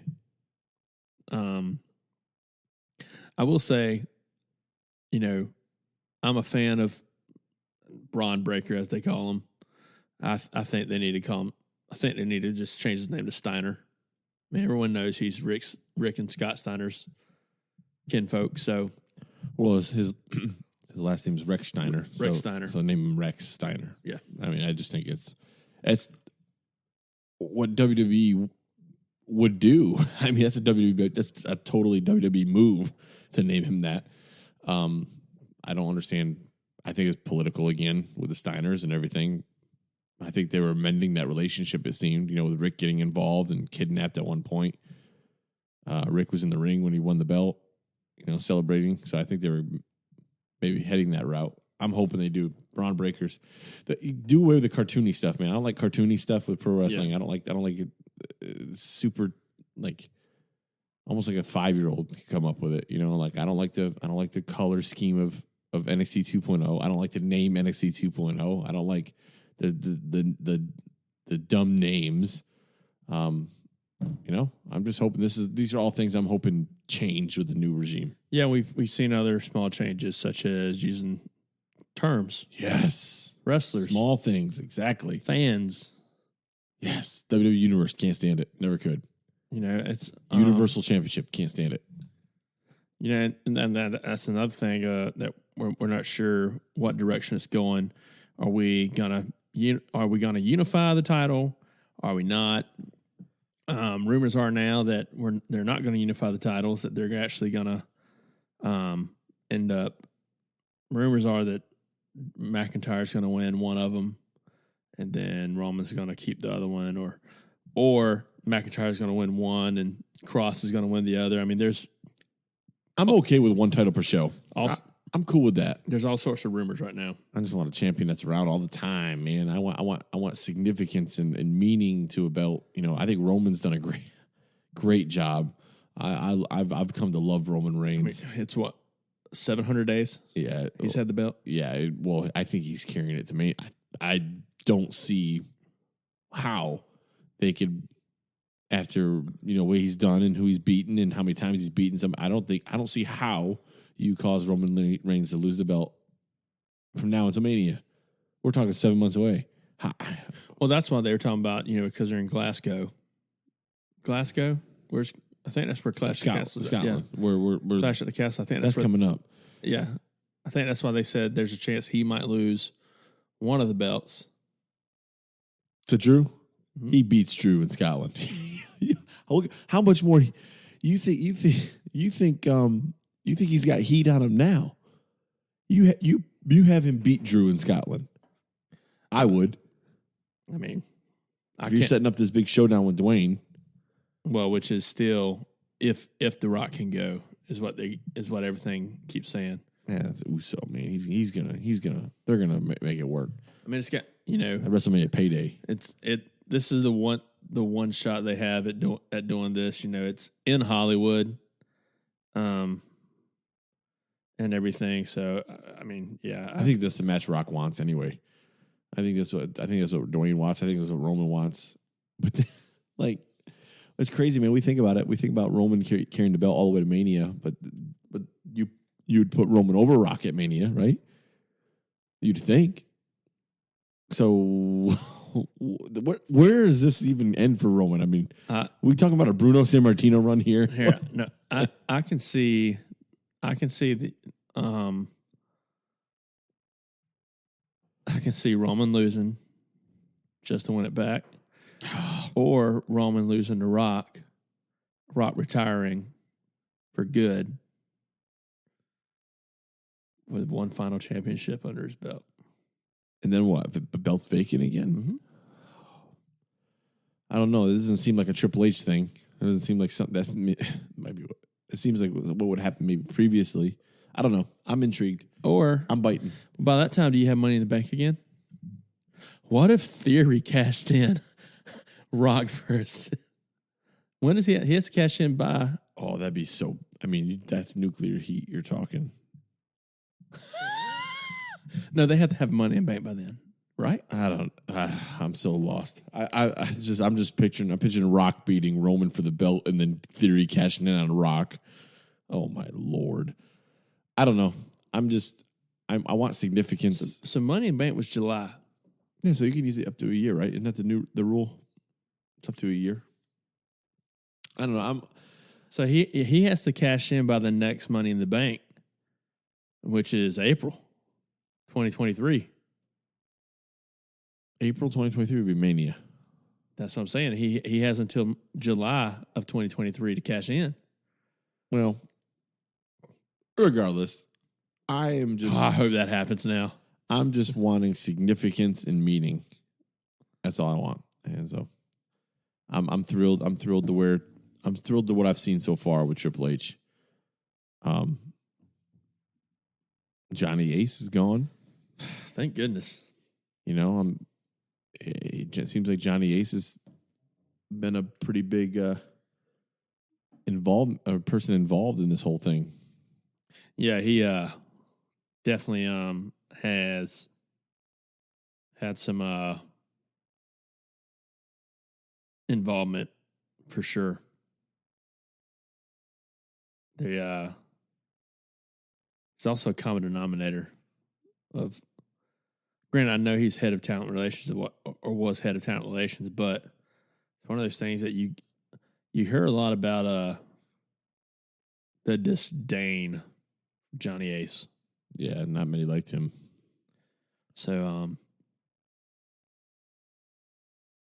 he's gone now. We had Raw last night, Monday night. We had Friday Night SmackDown. Good shows overall. They still need to get rid of that third hour. The third hour is just too much. And I heard that's what I was reading. That Hunter's big on the 2 hours, man. And going back to growing up, well, the Attitude Era, so to speak, whatever you want to call it, that hot era of professional wrestling, Monday Night Raw was always 9 to 11 for me. WCW did that 3 hour thing. Came on an hour before Raw, yeah, and to compete with them in the final 2 hours. But was it always like that? No, I don't feel like believe it was so. 8 to 10 for a minute. WCW was, yeah, yes, yeah. I'm pretty sure they were. Because Thursday Night Thunder was 8 to 10 also. I just can't stand a 3-hour program. No, I agree. I think you can only hold. I get 2.5, and I'm done. Yeah, I'm burnt out, man. 2.5 is my max. I'm exhausted. I'm you keep a person's interest for so long, and you want to keep their interest peaked, into the next episode. You can't be doing, because in all actuality, man, you got a 180-minute program. How much talking are you doing? Like how many segments are you doing where somebody's talking or cutting a promo or just dead air or just like nothing? That's us at home watching on TV. Imagine the people in the crowd. Yeah, well, I remember when we went to Raw here in Columbia, it was kind of one of those things. It's just like, it's a marathon, so to speak, for sure. But overall, 2 pretty good shows. Clash at the Castle here in a couple weeks. I'm excited to see where this keeps going. But on to other things. We got AEW Quake by the Lake, and it looks like it's going to be a pretty good card. I'm interested to see. I think we get the possible Sting turn tomorrow night. Oh yeah, who called that? Who called this? You called it. Mm-hmm. I'm telling you, it needs to happen, bro. I'm intrigued. I'm interested. And then, I wasn't even watching the episode of Dynamite that one time. I think I was working or something, and y'all were like, we have, FYI, we have like a wrestling chat with a bunch of us in it involved that, that kind of talk wrestling, different rumors and things. And, somebody had posted, looks like Shane was right. Looks like it's happening. And that's when I guess they had I don't know if that was the stare-off night with Malachi and Sting, or if that was the one he took Black Mist. No, so they had the stare-off night, but the following week they had the Black Mist. And he got the Black Mist and not from Malachi. And I was the one that responded. I said, looks like he's going to be turning now. So good. But you still have the mirror thing going on too with Malachi. He's sitting back there, yeah. Because he came out with a pair of sunglasses on, but he had a patch over his left eye. So interested to see where all this goes. And let's say what you want about Tony Khan, but when he says there's an announcement or when he hypes something up, right? He knows that he can't afford to let his fan base down. Correct. So he came out tonight. This is an hour ago. No, I'm sorry. This was this afternoon.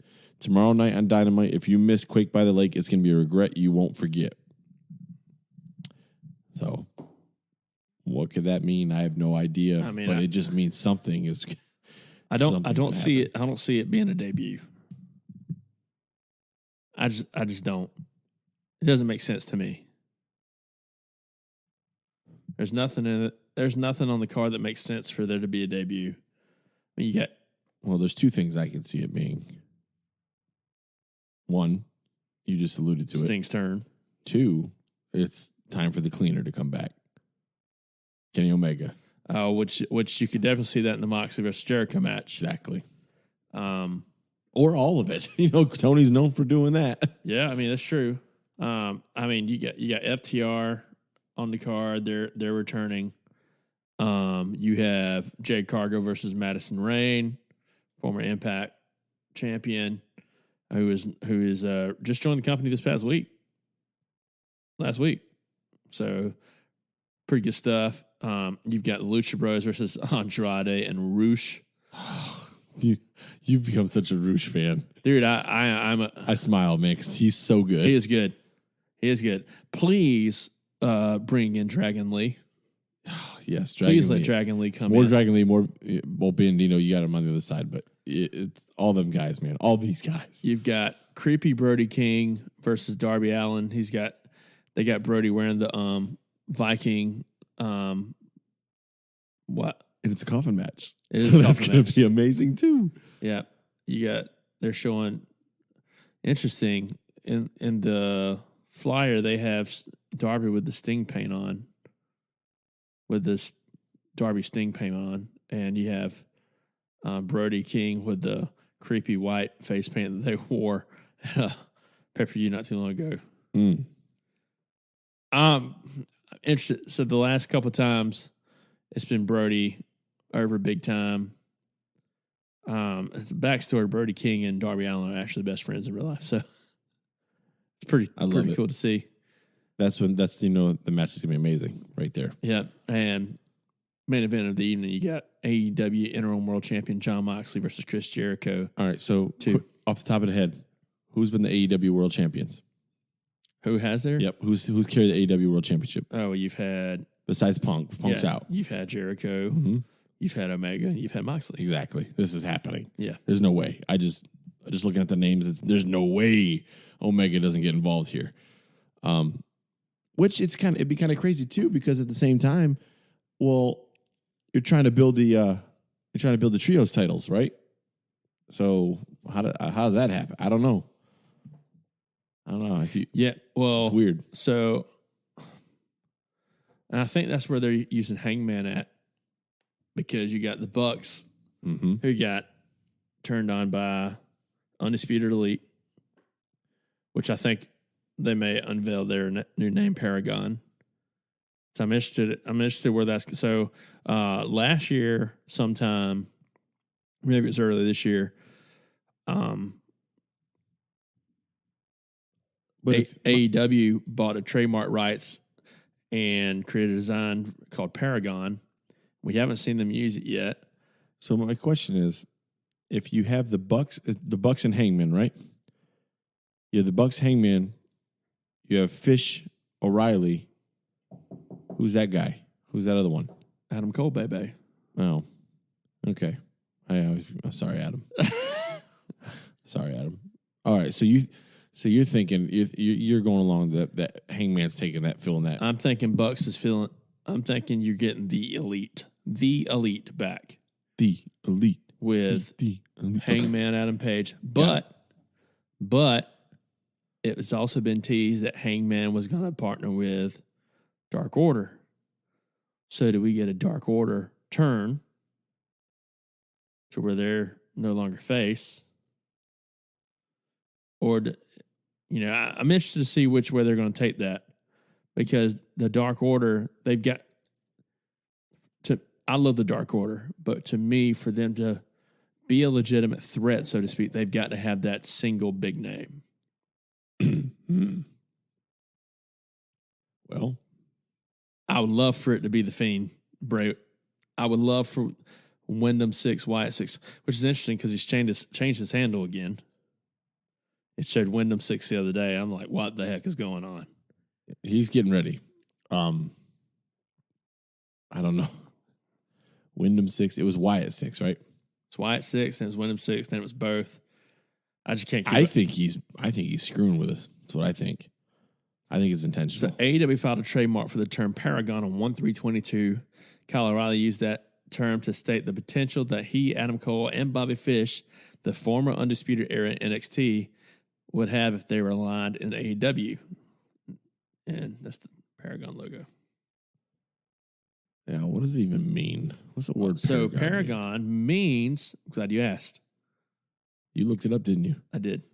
I actually looked this up when it first came out, because I was like, wait, what does that mean? It's a person or thing regarded as a perfect example of a particular quality. Mm-hmm. I don't like the name, but whatever they're going to do.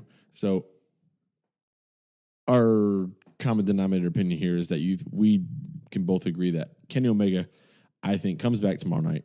I think he thrusts himself into that main event, or that world title picture. And then, we're looking at, you got Jericho. Listen, do we Omega, Punk. Sorry, I'm stuck on Sting right now. Can you imagine if Sting shows up tomorrow night and causes Darby the coffin match? We're going to see a lot of stuff happen in this 2-hour program. There's going to be a lot of stories told. I'm not a fan. Last week's Dynamite was for me very underwhelming. Very underwhelming.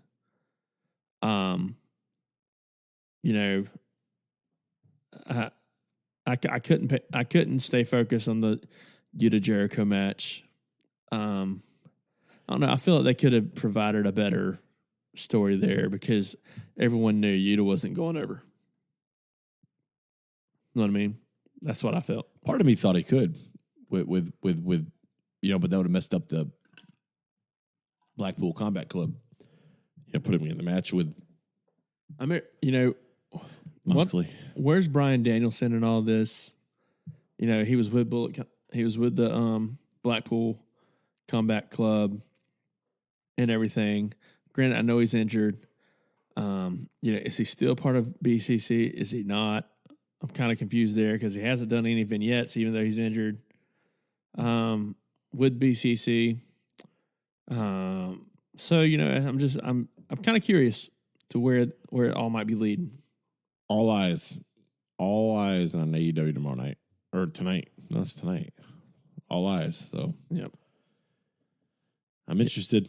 Got me hooked. Yeah, of course. Tony Khan's been getting a lot of flack because of supposedly reports coming out that people was asking for the releases, and he's saying no. You signed a contract.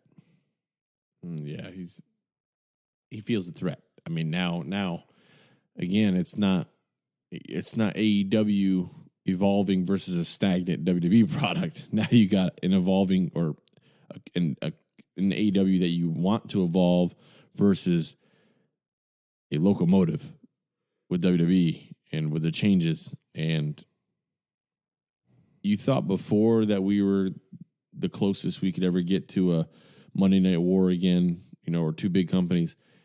Now we're even closer. Here's the thing: I don't want to be good. I don't want a quote unquote Monday Night War. Oh my God! I swear, if they ever go to a same night, because that's the petty move, right? Monday night's WWE night. I'm sorry. Nitro's gone. Every other company for the last 20 years is gone. They own Monday night. And if you go to Monday night, I don't know. I don't think I could be. I don't like that, and I wouldn't like that. I like being able to. Wednesday night is AEW night. I like being able to watch AEW on Wednesday night. I like being able to watch Raw on Monday night, SmackDown Friday night. I like it. I'm okay with Monday Night Raw. I'm okay if NXT gets better, having your Tuesday night NXT. I'm okay with My phone decided to talk to me with Wednesday Night Dynamite. I'm okay with Thursday night. If AEW moves something to Thursday night, I'd be okay with that. I'm okay with Rampage having its on 2 hours. Don't forget you got Ring of Honor yet. Right.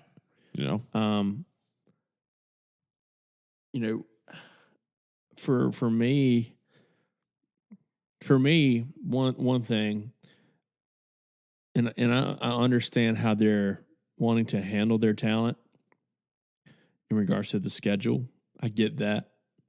But what I notice is there's a big drop, not only in ratings for Rampage, but in the live crowds.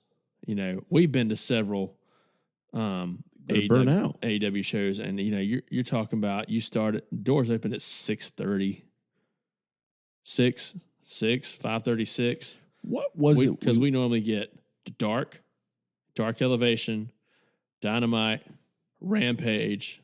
No, so you normally get Dark Elevation, Dynamite, Rampage, then Dark. We went to a show and there was like 17 matches after the show. Yeah. That was, and you got out of there and you were like, what just happened? Like it was like midnight, 1 a.m. Yeah, so, but you wanted to stay because Tony Khan came out and said, hey, how about we have Jon Moxley here tonight? How about we have him wrestle? Everybody's like, yeah, let's go. Well, then he doesn't show up until match 33 on the card. Yeah, it was horrible. And the reaction from the crowd at that point in that late at night was underwhelming. It was very underwhelming. So I definitely think I'll say that. That's what I will give props to about WWE's events. They have 2, maybe 3 matches pre-show sometimes for WWE main event. Then they have their main show, and then they may have 1 or 2 dark matches, and that's it. Granted, their main show's 3 hours plus commercials. So it was 3 hours total, but with commercials, so it can feel kind of long. But nevertheless, it's one of those things that, man, AEW live events are just, man, they're just tiring. Now, All Out was great. Yeah, it was amazing. And that's another thing, too, man. Like, we're on the road to All Out with what we're seeing now. So, Quake by the Lake tonight, we're what? We're a month. Yeah. So everything's going to be building toward that moment. So, you got a lot. Omega's definitely around. That's why I'm thinking Omega definitely. You got Punk coming back. Brian. I was gonna say, what's the current timeline on Punk? Last I heard, his foot, I guess, was jacked up, pretty messed up, more than what they're alluding to. I'm trying to see. He was at Comic-Con or something with Dan Harrison. Yeah, Punkhausen buying comics. But it says the latest report, he was seen at the Comic-Con Expo in Chicago without a boot. So he had no boot. He was photographed with a fan walking on both feet, no protection, no assistance. So he looks like he's on his way to recovery. So that's a good sign. Thank God, because I'm a big Punk fan. I think the roster is going to be better with him on it. And so, especially thrust back in that title picture. I remember people are forgetting that, he is the AEW World Champion. Yeah. He's not the interim heavyweight champion. True. So he is the heavyweight champion. So ultimately, even tonight, Quake by the Lake, Punk could be involved here too. I could see a face-to-face at the end. Remember, think Cena Punk, ironically. Cena Punk with one champion, the other one, Punk came out with the belt and held his belt up higher, signaling he was the real champion. So I could see that, and ironically, Punk's involved again. So I forgot about that. So that's definitely something we could see. Comes out at the end of Quake by the Lake. Mm-hmm. Yep. Music hits. Whoever is champion celebrating the championship. Punk comes out. They had the stare off, and Punk holds his belt up higher than the other, signaling he's the real champion. So if that happens, then you have the possibility of Omega returning with the Young Bucks. Yeah, but the Bucks aren't even on this card. Huh? Well, they wouldn't even be at this show. I know, but they're not advertised, but could be just a segment. It could be a promo. Yeah. Thinking back to All Out last year, it was Adam Cole's debut was off a promo. Or they're already dead. Already dead. It's and when he said dead, everybody remembered. Yeah. He was killed in the BT. So, yeah, definitely interesting. I can't wait. So it's gonna be we're hours away. So I'm pretty stoked, and I like when they do that, man. I like when they hook me and get me interested in watching the show. Yeah, what's Arthur Ashe? That's after All Out? No. Yes. Arthur Ashe is to end of September. So you have All Out mid or beginning, right? Or it's Arthur Ashe. Arthur Ashe, it's a Grand Slam. It was at the end of September in 2021. So it's going to be after All Out, September 21st. Interesting. And that's a huge episode of Dynamite too. Yeah, that's why I was gonna. That's why I was wondering. I wasn't sure if it was setting up All Out or if it was kind of after All Out. But AEW, they're also gonna. There's a couple more places I saw earlier. They're gonna be at. In that Arthur Ashe episode, that's their biggest attended Dynamite episode. They fit over 20,000 people in Arthur Ashe for the last episode last year. So That's a bigger crowd than what they had it All Out. Yeah. So, what are you gonna do there? That could be your. They might hold off Omega until Arthur Ashe, or a big debut until Arthur Ashe. So you got. Here's some interesting. You got 17th. You got AEW Dynamite and Rampage in Charleston, West Virginia. You've got August 24th in Cleveland, Ohio.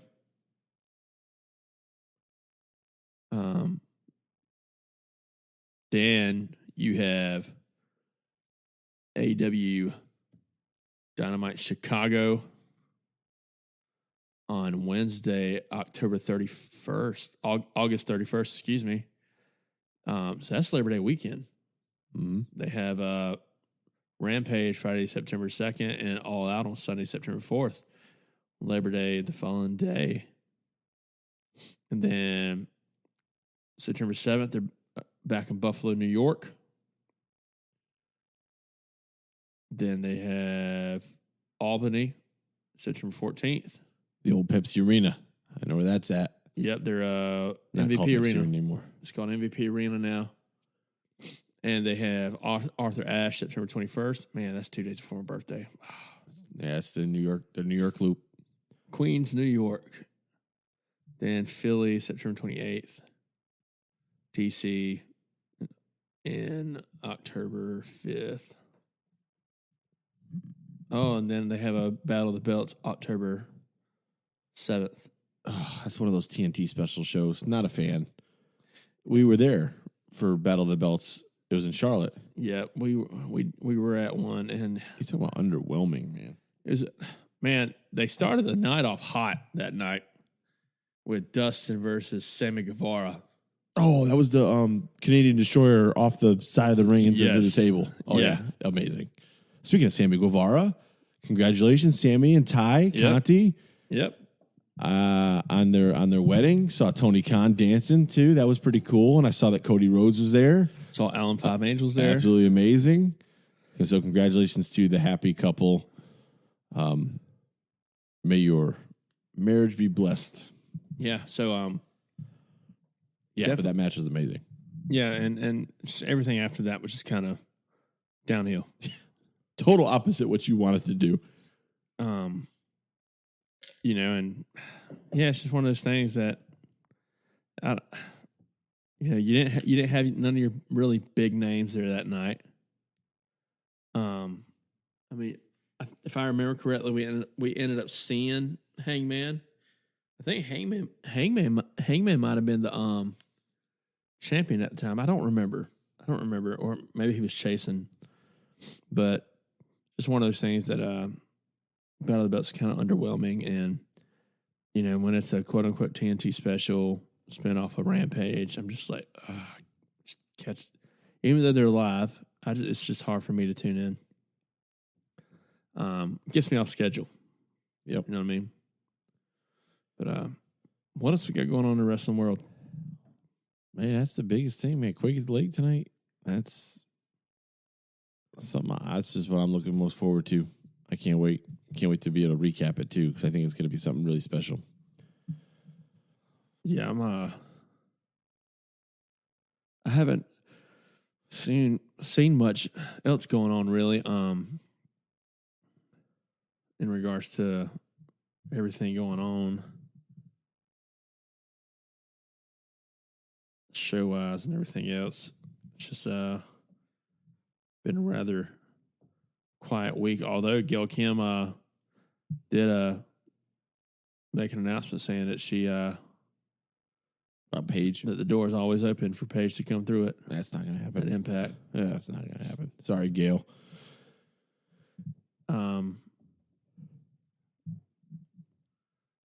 I think I think Paige is going to be WWE or a AEW girl, Ring of Honor, somewhere in that realm. We also saw the retirement of Matthew Raywalt. Remember him? Rusev Day. No, what did he go by? In English. Aiden English, and yeah, He retired today. He's said he's done with in-ring competition, which he does some commentary for Impact anyways. He's big into like Broadway stuff, plays, and that's his calling, man. You know, I get it. I was like, Ray Walt. And Mickey James even kind of mentioned the same thing. Says she feels like she's kind of done when it comes to wrestling. So yeah, I mean, there's been a couple things. A couple things that we've seen.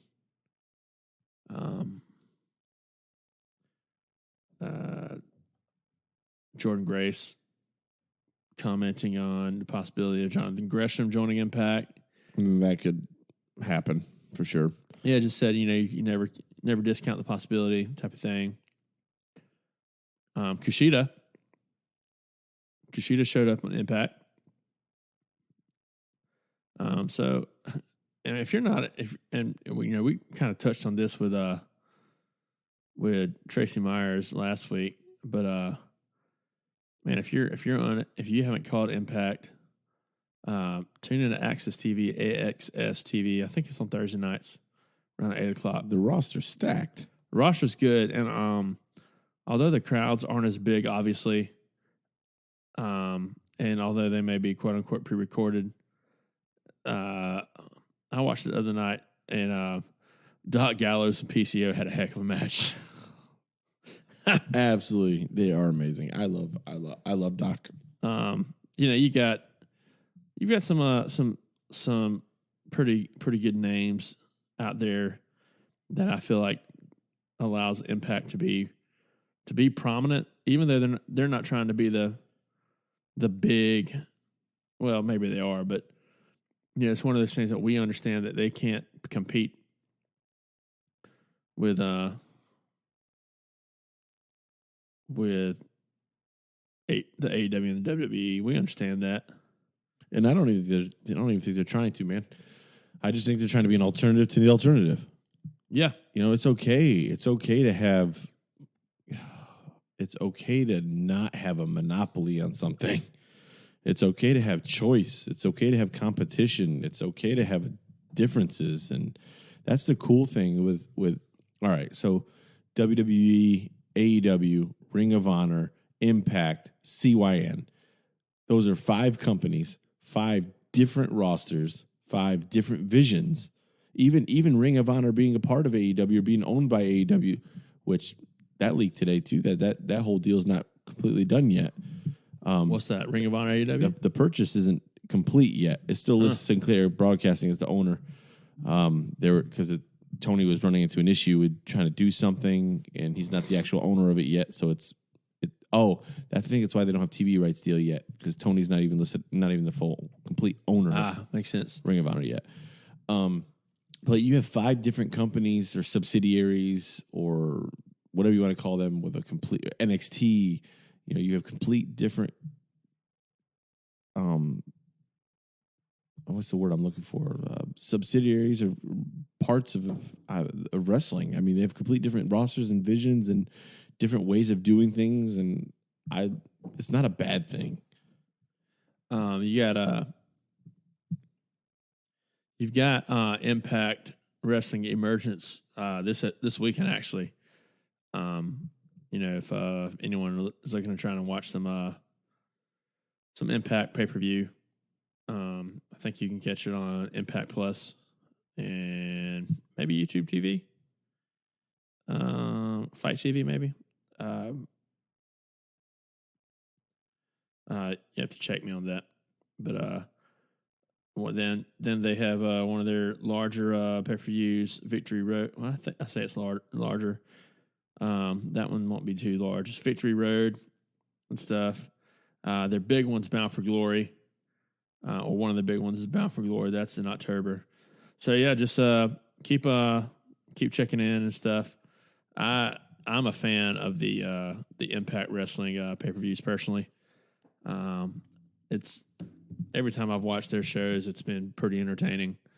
Kind of reminds me of, we had before the show, we were on briefly with some other fellow podcasters, and the question was posed that do we believe that the type of wrestling and matches that AEW puts on attributes to all the injuries they have. For me, I don't think it necessarily does. I think injuries happen. I feel like we saw it with WWE there for a little while, where kind of the injury bug bit. But if you want to look at similar styles of wrestling, I think Impact and AEW are probably pretty close stylistically. And workload. And workload. And, we, you don't see their guys very injured much. Well, and let me clarify that could be because I don't pay as much attention to the product. So, but from what I've seen, it's not something that I see much where this person's injured or this person's injured all the time with Impact. So who knows? Cody Rhodes got injured lifting weights. It can happen to anybody anytime. Yeah. I think I do prefer. I prefer the Impact AEW approach with scheduling and not overworking their talent. I think that's important. They seem to have like more of that work-life balance, so to speak. I think that's important. But yeah, so we got a good week of wrestling. I'm other than the wrestling world, I'm pretty stoked about the path our podcast is going. Our podcast is going. Yeah. The opening up,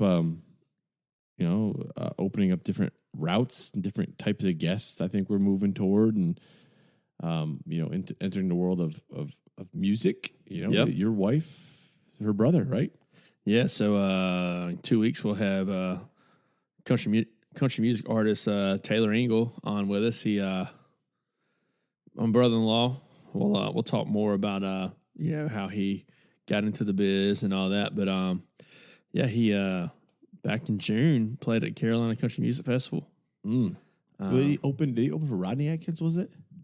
He opened for somebody prominent. I can't remember who it was. Yeah, I think it was Rodney Atkins. He opened for Rodney Atkins in Blythewood at Carolina Adventure World.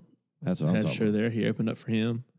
But I was talking to him whenever he was doing Carolina Country Music Fest, and I was just talking to him.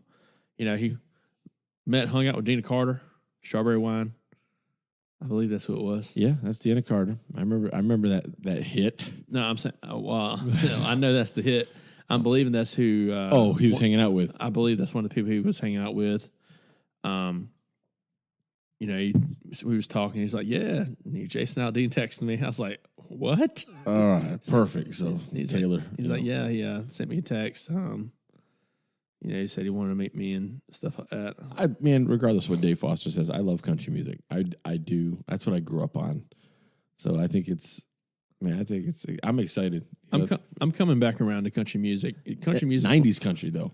Oh yeah, sort of hit for me. Country music for me, something I grew up on. Something I kind of find myself coming back to. It's like I'm a rocker at heart, but not too heavy type of thing. So, yeah, I like country, country rock. There's a lot of good country music out there, but there's a lot of bad country music out there. I didn't like remember the Cowboy Troy stuff, the country rap crossover. I mean, I like the Florida Georgia Line Nelly stuff, but like Cowboy Troy, that was an era of country music I wasn't a big fan of. I like that 90s. You didn't like Big and Rich? I did like Big and Rich. I like John Rich now. If you ever heard the new hit Progress, that is amazing.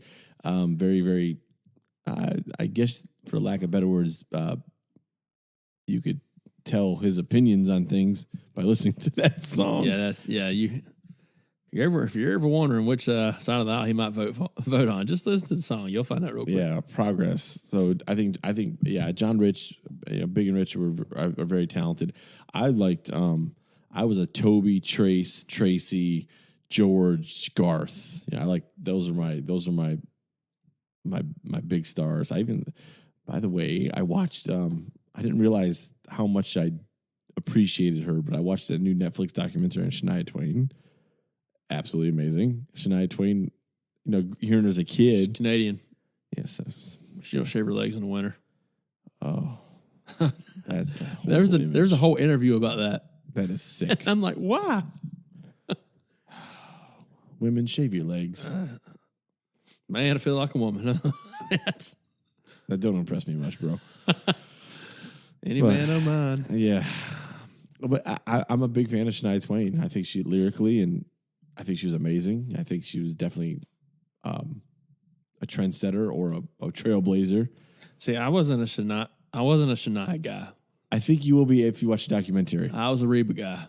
No, Reba still. Now, Reba is the trailblazer, okay? Not a trailblazer. Reba is the trailblazer. I think her music is amazing. Here's the thing. I thought she was amazing as a singer and everything. Don't you say the Tremors part, don't you? Okay. No. She was the Tremors. No. I was going to say, though, I came to like Reba even more on her show, Reba. Oh, yeah, for sure. I was like, man, I'm like, first of all, if this is how she is in real life, she's a trip. Oh, yeah. She's hilarious. Her and Dolly Parton. Dolly Parton's hilarious, too. Dolly Parton, she's on God Only Knows with for King and Country. And, man, as old as she is, still just as beautiful voice. She's a firecracker, bro. I thought with back to Reba, I thought you were going to talk about how in the original Tremors, she was the one, Bert's wife. They were shooting that Tremor down in the basement with that elephant gun. Oh, I thought that was funny. Go ahead and elaborate on that. I love Tremors. You remember the movie Tremors? There's like 7 of them now. Wasn't Billy Crystal in Tremors? No, I don't think. Maybe. I don't know. It was Kevin Bacon and Fred Ward and Michael Gross played Bert. Bert's the only one that's the same in all 7 of them from 1990s to 2022. He always wore that Atlanta Hawks cap. 1990. That's the original. And you had Tremors 2 Aftershock. It's 87 on Rotten Tomatoes. Because it's amazing. It's a cult classic. 7.1 on Tremors 2 is my favorite. So look up the rating. The ratings probably aren't as high as the first one. Oh, Victor Wong. He was in the first one. He died. Tremor 2 Aftershock. That's my favorite one. 50%. Yeah, that's where it tanked, but that's where it got cheesy, and I loved it because there's a couple of lines in that movie where you know how After spending all the reward money from his first encounter with giant man-eating worms called Grab Boys. Crab Boys. That's what they named them. All right, so we're gonna have like. Do you remember seeing them, or do you just not remember them? No, I mean it was the early 90s. So I don't remember. All right, so seeing this is like a cult classic B movie night. We're gonna have to watch. We're gonna watch. So we're gonna have to watch Tremors. The legend begins. Yeah, they get stupider and stupider if that's a word. So we're gonna have a cult movie night. We're gonna have to watch like Tremors, and we're gonna have to watch like Evil Dead and like. So I'm a. Fast Times at Ridgemont High. You ever watch Shaun of the Dead? It's hilarious. I love that kind of stuff, man. I love cult classics. So Shaun of the Dead, Lost Boys. Huh? Lost Boys. Yeah, I've seen Lost Boys. I wasn't a big fan. Oh no! I just wasn't. Shaun of the Dead, though, for me was absolutely hilarious. You know, I have an appreciation for British comedy. So you must love what's that? Monty Python, right? Those kind of movies. Holy Grail. Yes. So I think I've watched the Holy Grail once. But yeah, it's we are the knights who say knee. Oh, it's just a flesh wound. I'll bite your ear off. Yeah. So I'm. There's another movie that the star from Shaun of the Dead is in. That's Simon Pegg, yeah. Oh,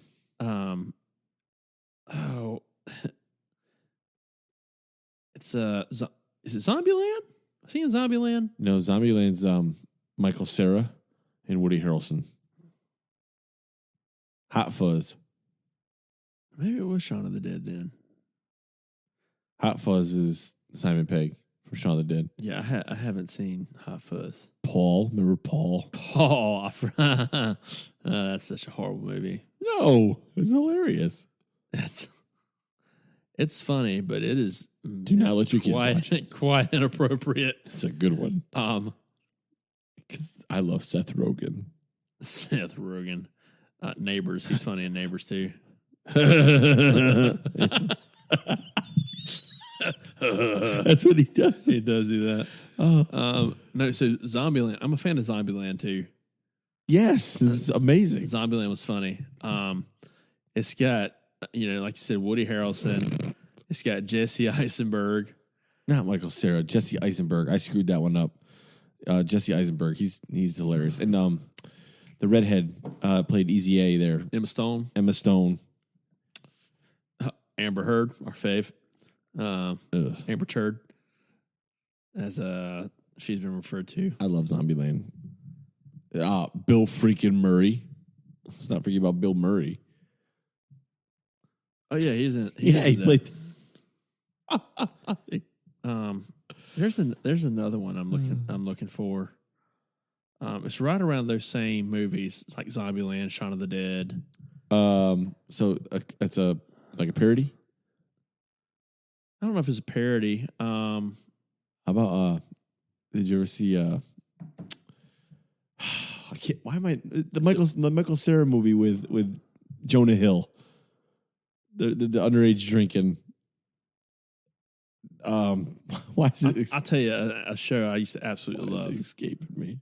And I don't remember how many seasons it had. But super bad. I'm thinking super bad. Yeah, that's funny. I just went blank with it. Nick Cage is in that.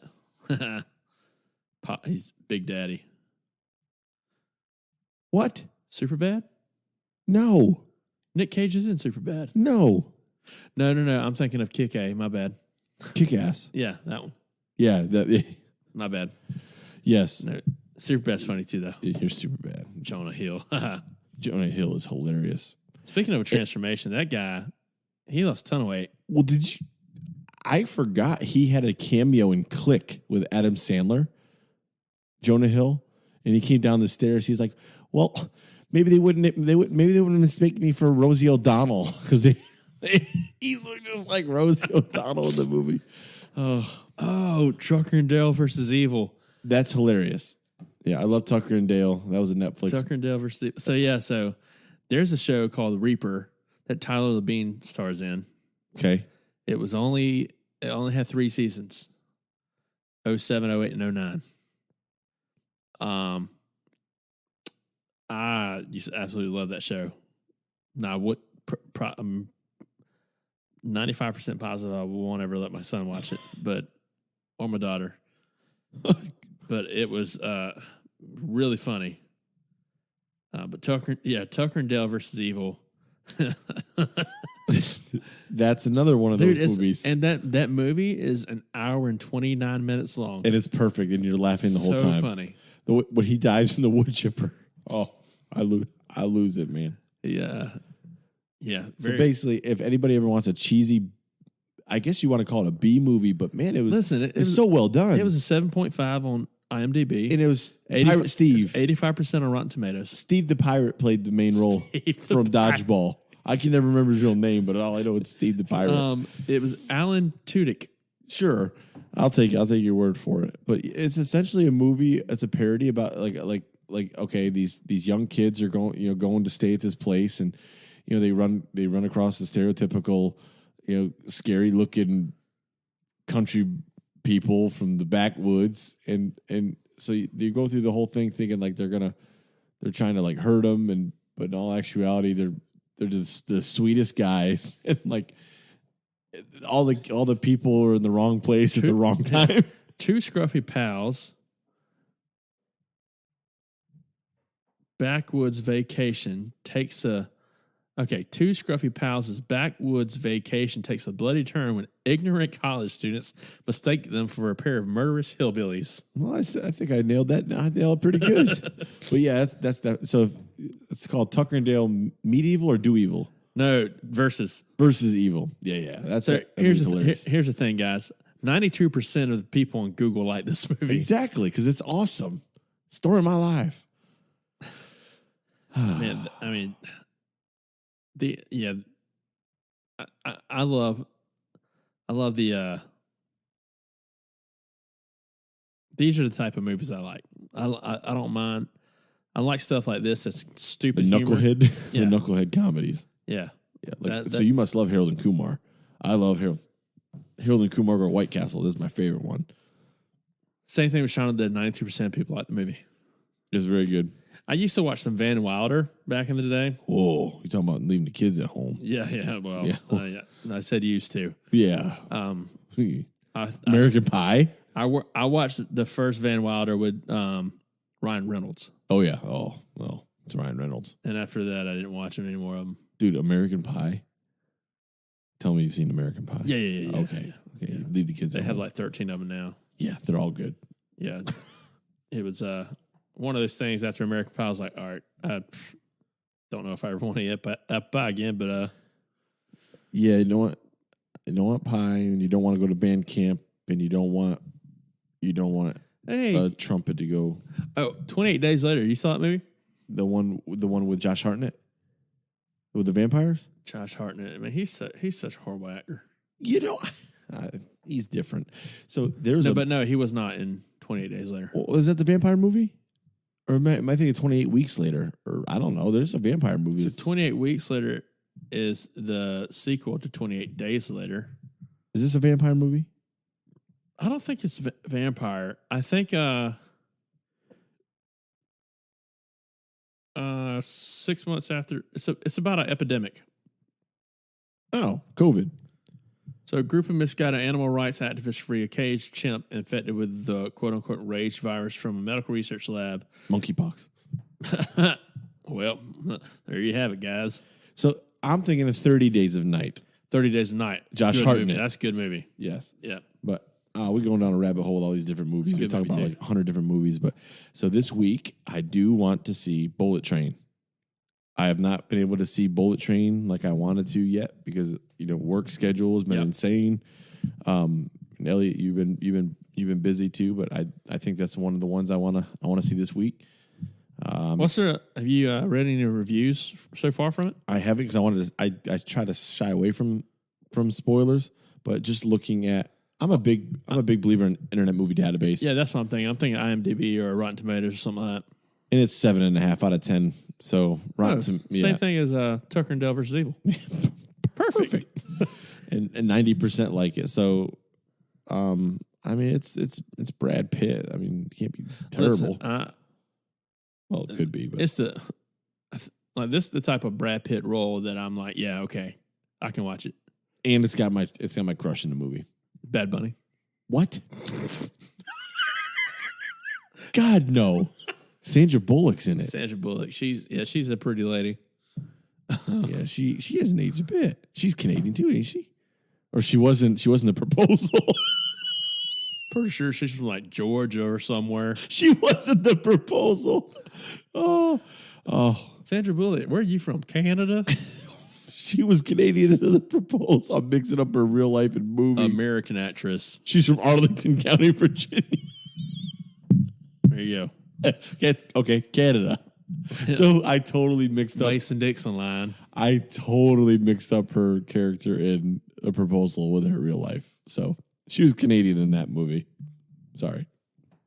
Someone else who Jennifer Aniston. What? She's a good actress. She's I like her and Vince Vaughn together. Like in movies. I like Jennifer Aniston with the guy in with Ben Stiller. Okay. I liked it like in is it Heartbreak? Not is it Heartbreak Kid? No. The one with the ferret. Along Came Polly. Yes. That was hilarious. Those movies I love. Ben Stiller is one of my favorite comedians. But watching those two together were funny. But She was the ferret. Was it Jennifer Aniston was in Meet the Millers? Or was it Vacation? We're the Millers? Yeah, We're the Millers. Is that Aniston? You talking about with the yes, with No, the scene? No regrets. Yeah. Not even one letter? Nope. Yeah. Yeah. Oh, that's definitely Jennifer Aniston in that movie.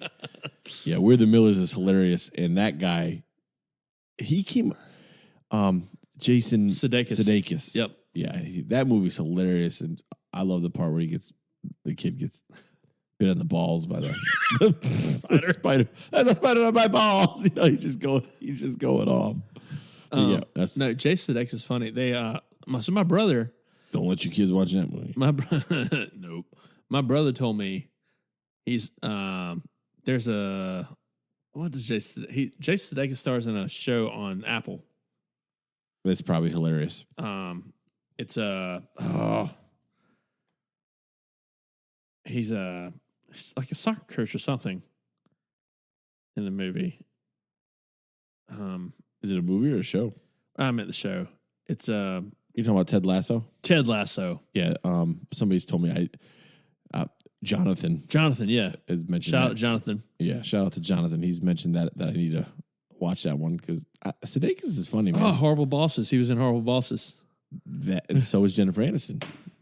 She plays the dentist. She's a nymphomaniac. He was also in Hall Pass. He's in all the good ones. He was in Horrible Bosses 2. Who was in Blockers besides Cena? Oh, This must be raunchy movie topic, I guess. We're talking about. First of all, do not let your kids watch any of these movies. This is probably the movie with John Cena where I was like, all right, dude's funny. He's hilarious. So you got Leslie Mann, who's Lisa, the woman. You got remember her from Ike Barinholtz, who's Hunter. Yes. Then you got who's the other parents? That's the three parents. John Cena. Yeah, you got John Cena, you got Lisa or Leslie Mann, John Cena, and Ike Barinholtz. And Leslie Mann's hilarious too, man. She's funny. She was with Paul Rudd in yes 40 something. What's it called? No,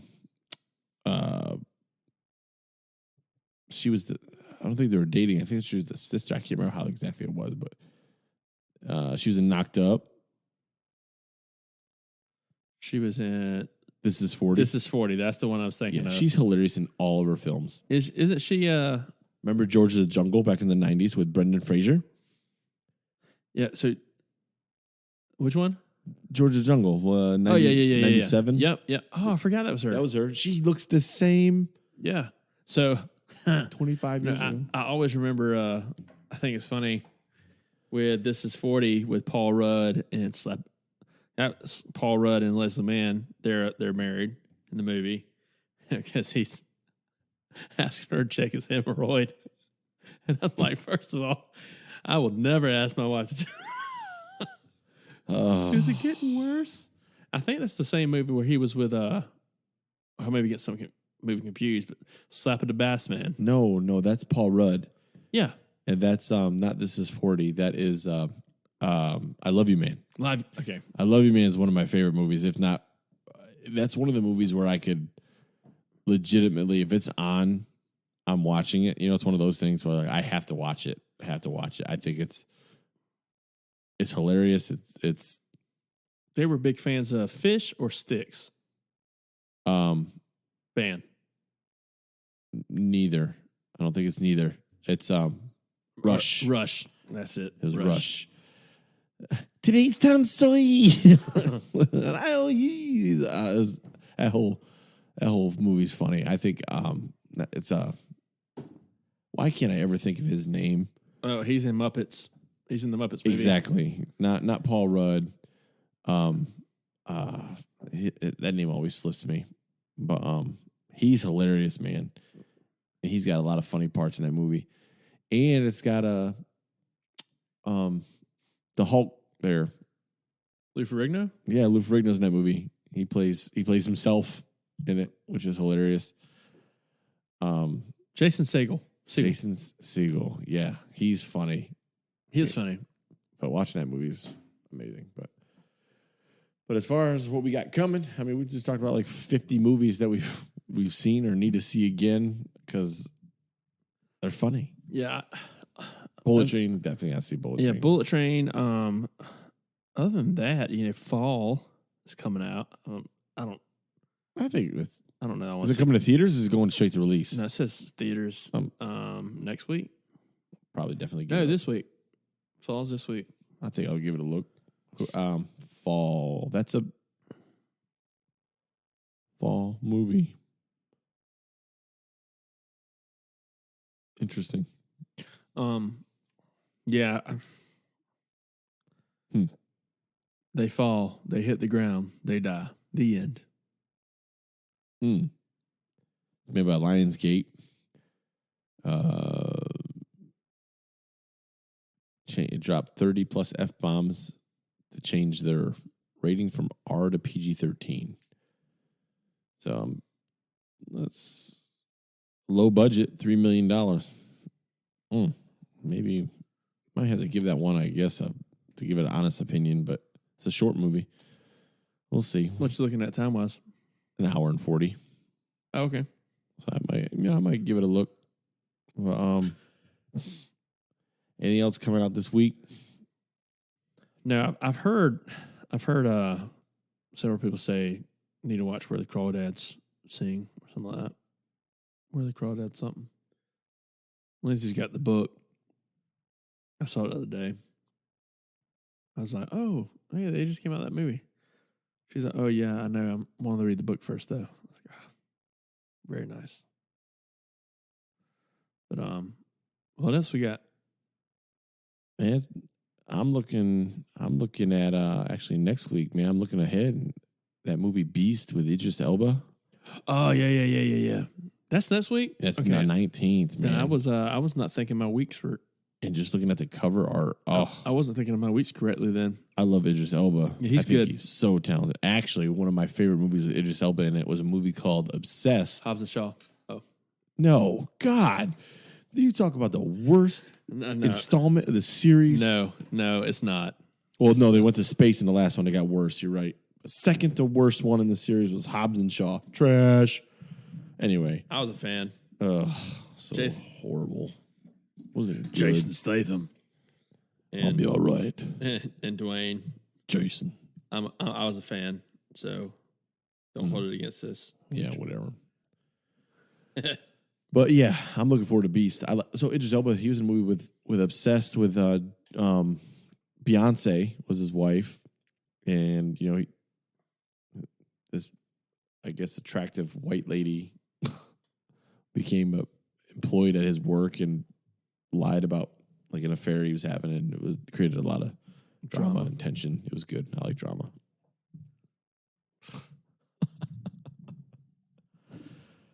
Oh man!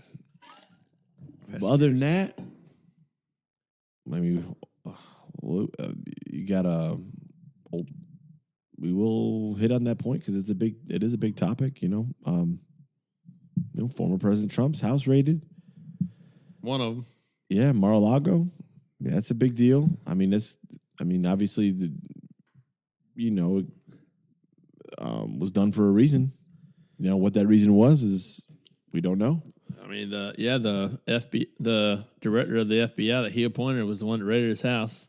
Was it Christopher Wray? Funny how that It's crazy, man. Because here's the thing, and I don't want to make it too big of a topic, but it's all the people involved with it.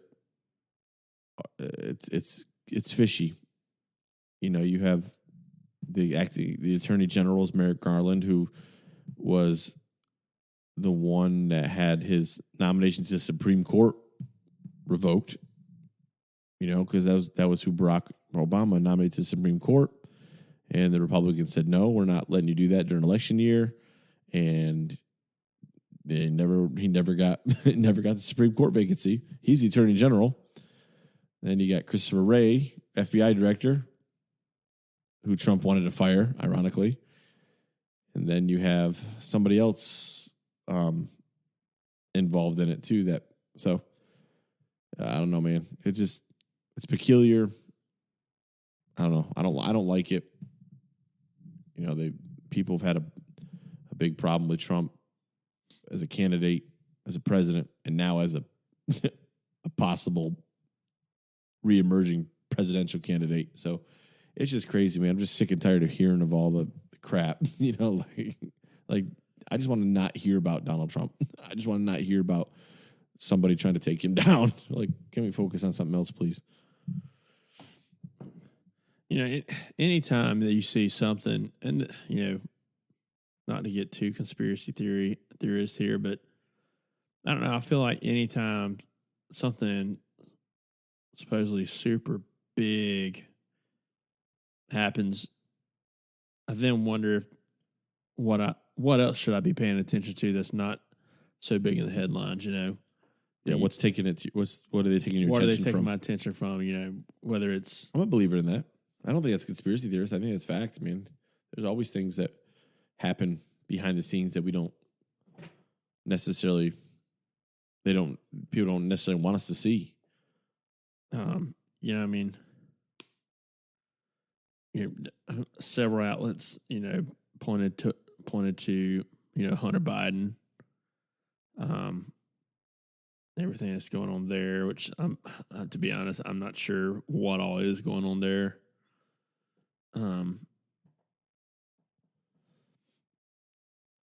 Yeah, so I mean, we'll see.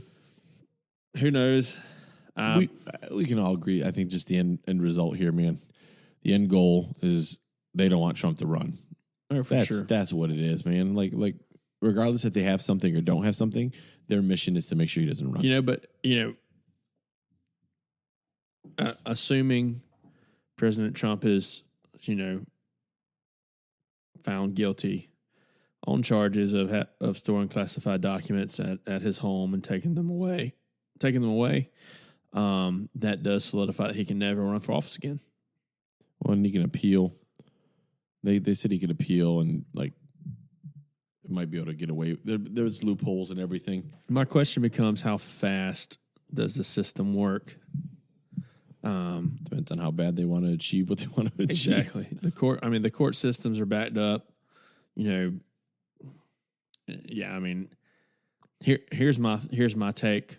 You know, when it comes to conservatism, I think now is the time that, you know, and I understand Trump has his supporters and stuff, but for me, I think if you really want the conservative party to kind of take its next step forward, I think you have to, you know, as an 80-year-old man, step to the side and allow these younger conservatives to step up.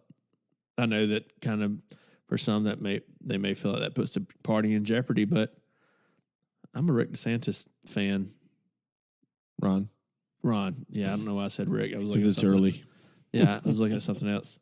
No, I'm a Ron DeSantis fan. You know, he made a big step in Florida government this past week.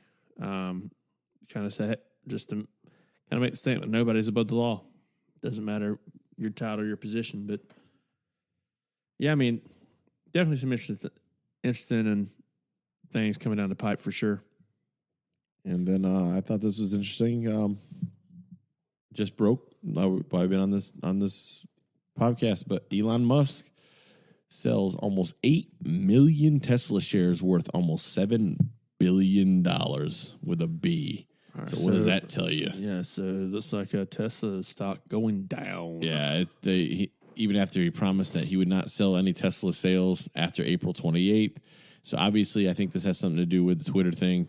You know, obviously he's said he's pulling out of the deal, and the Twitter jumped on that lawsuit to threaten they're going to. I think he's going to be forced to close that deal. I don't think there's any escape route from him to just walk away from the Twitter acquisition, especially that Twitter now released all those screenshots showing of all their of all the verbatim and the way things were, the verbiage, way things were worded in the agreement, where it specifically stated that Elon Musk agrees to purchase Twitter as is. I think Elon Musk is done, and I think he's been outsmarted with this whole Twitter deal. So, but that was it for me. Yeah, I wonder, with him being forced to, carry on through, I wonder then what happens. I wonder what we see happens with the Twitter platform. Well, I mean, does he overhaul it? Does he say, you know what? I've lost my money. I'm just going to shut it down. That's very likely. Definitely some interesting times coming for sure. But, man, I don't have anything else. Nah, man, it was a good show. Great, good conversation with Mad Dog. Enjoyed that thoroughly. Definitely looking forward to some AEW later tonight, so we can recap it on the next episode. Definitely, it's a good night for sure. Yeah. Guys, remember to follow us on social media. You can follow us at The Lowdown Podcast on TikTok, Facebook, and Instagram. Go check out our website, www.thelowdownpodcast.com. If you're looking for merch, store.thelowdownpodcast.com. And we would also appreciate your support. You can head on over to ko-fi.com/thelowdownpodcast. And last but not least, if you're in the Camden area, two things. I'm One, heading there right now, bro. I'm so tired, and I got to go to work. I'm going there now. I know. I remember we were about to say I'm heading there. Head on over to Revolution Nutrition in Camden. Get you some healthy tea, healthy shake. Enjoy that clean energy. Go in there, share the promo code Lowdown. You get 10% off your order. And also, a couple weeks, Clash in Camden. It's going to be an amazing show put on to benefit Kershaw County Sheriff's Department and Camden City Police. And also, there's 5 tickets left on the front row. So, guys, if you haven't gotten your tickets yet, get them. It's clashincamden.com. Yeah, www.clashincamden.com. We appreciate you tuning in and listening. My name is Elliot, voice of PCW. Alongside of me is... I'm Shane, New York's greatest export. Guys, we appreciate your time. And as always, let's keep it popping.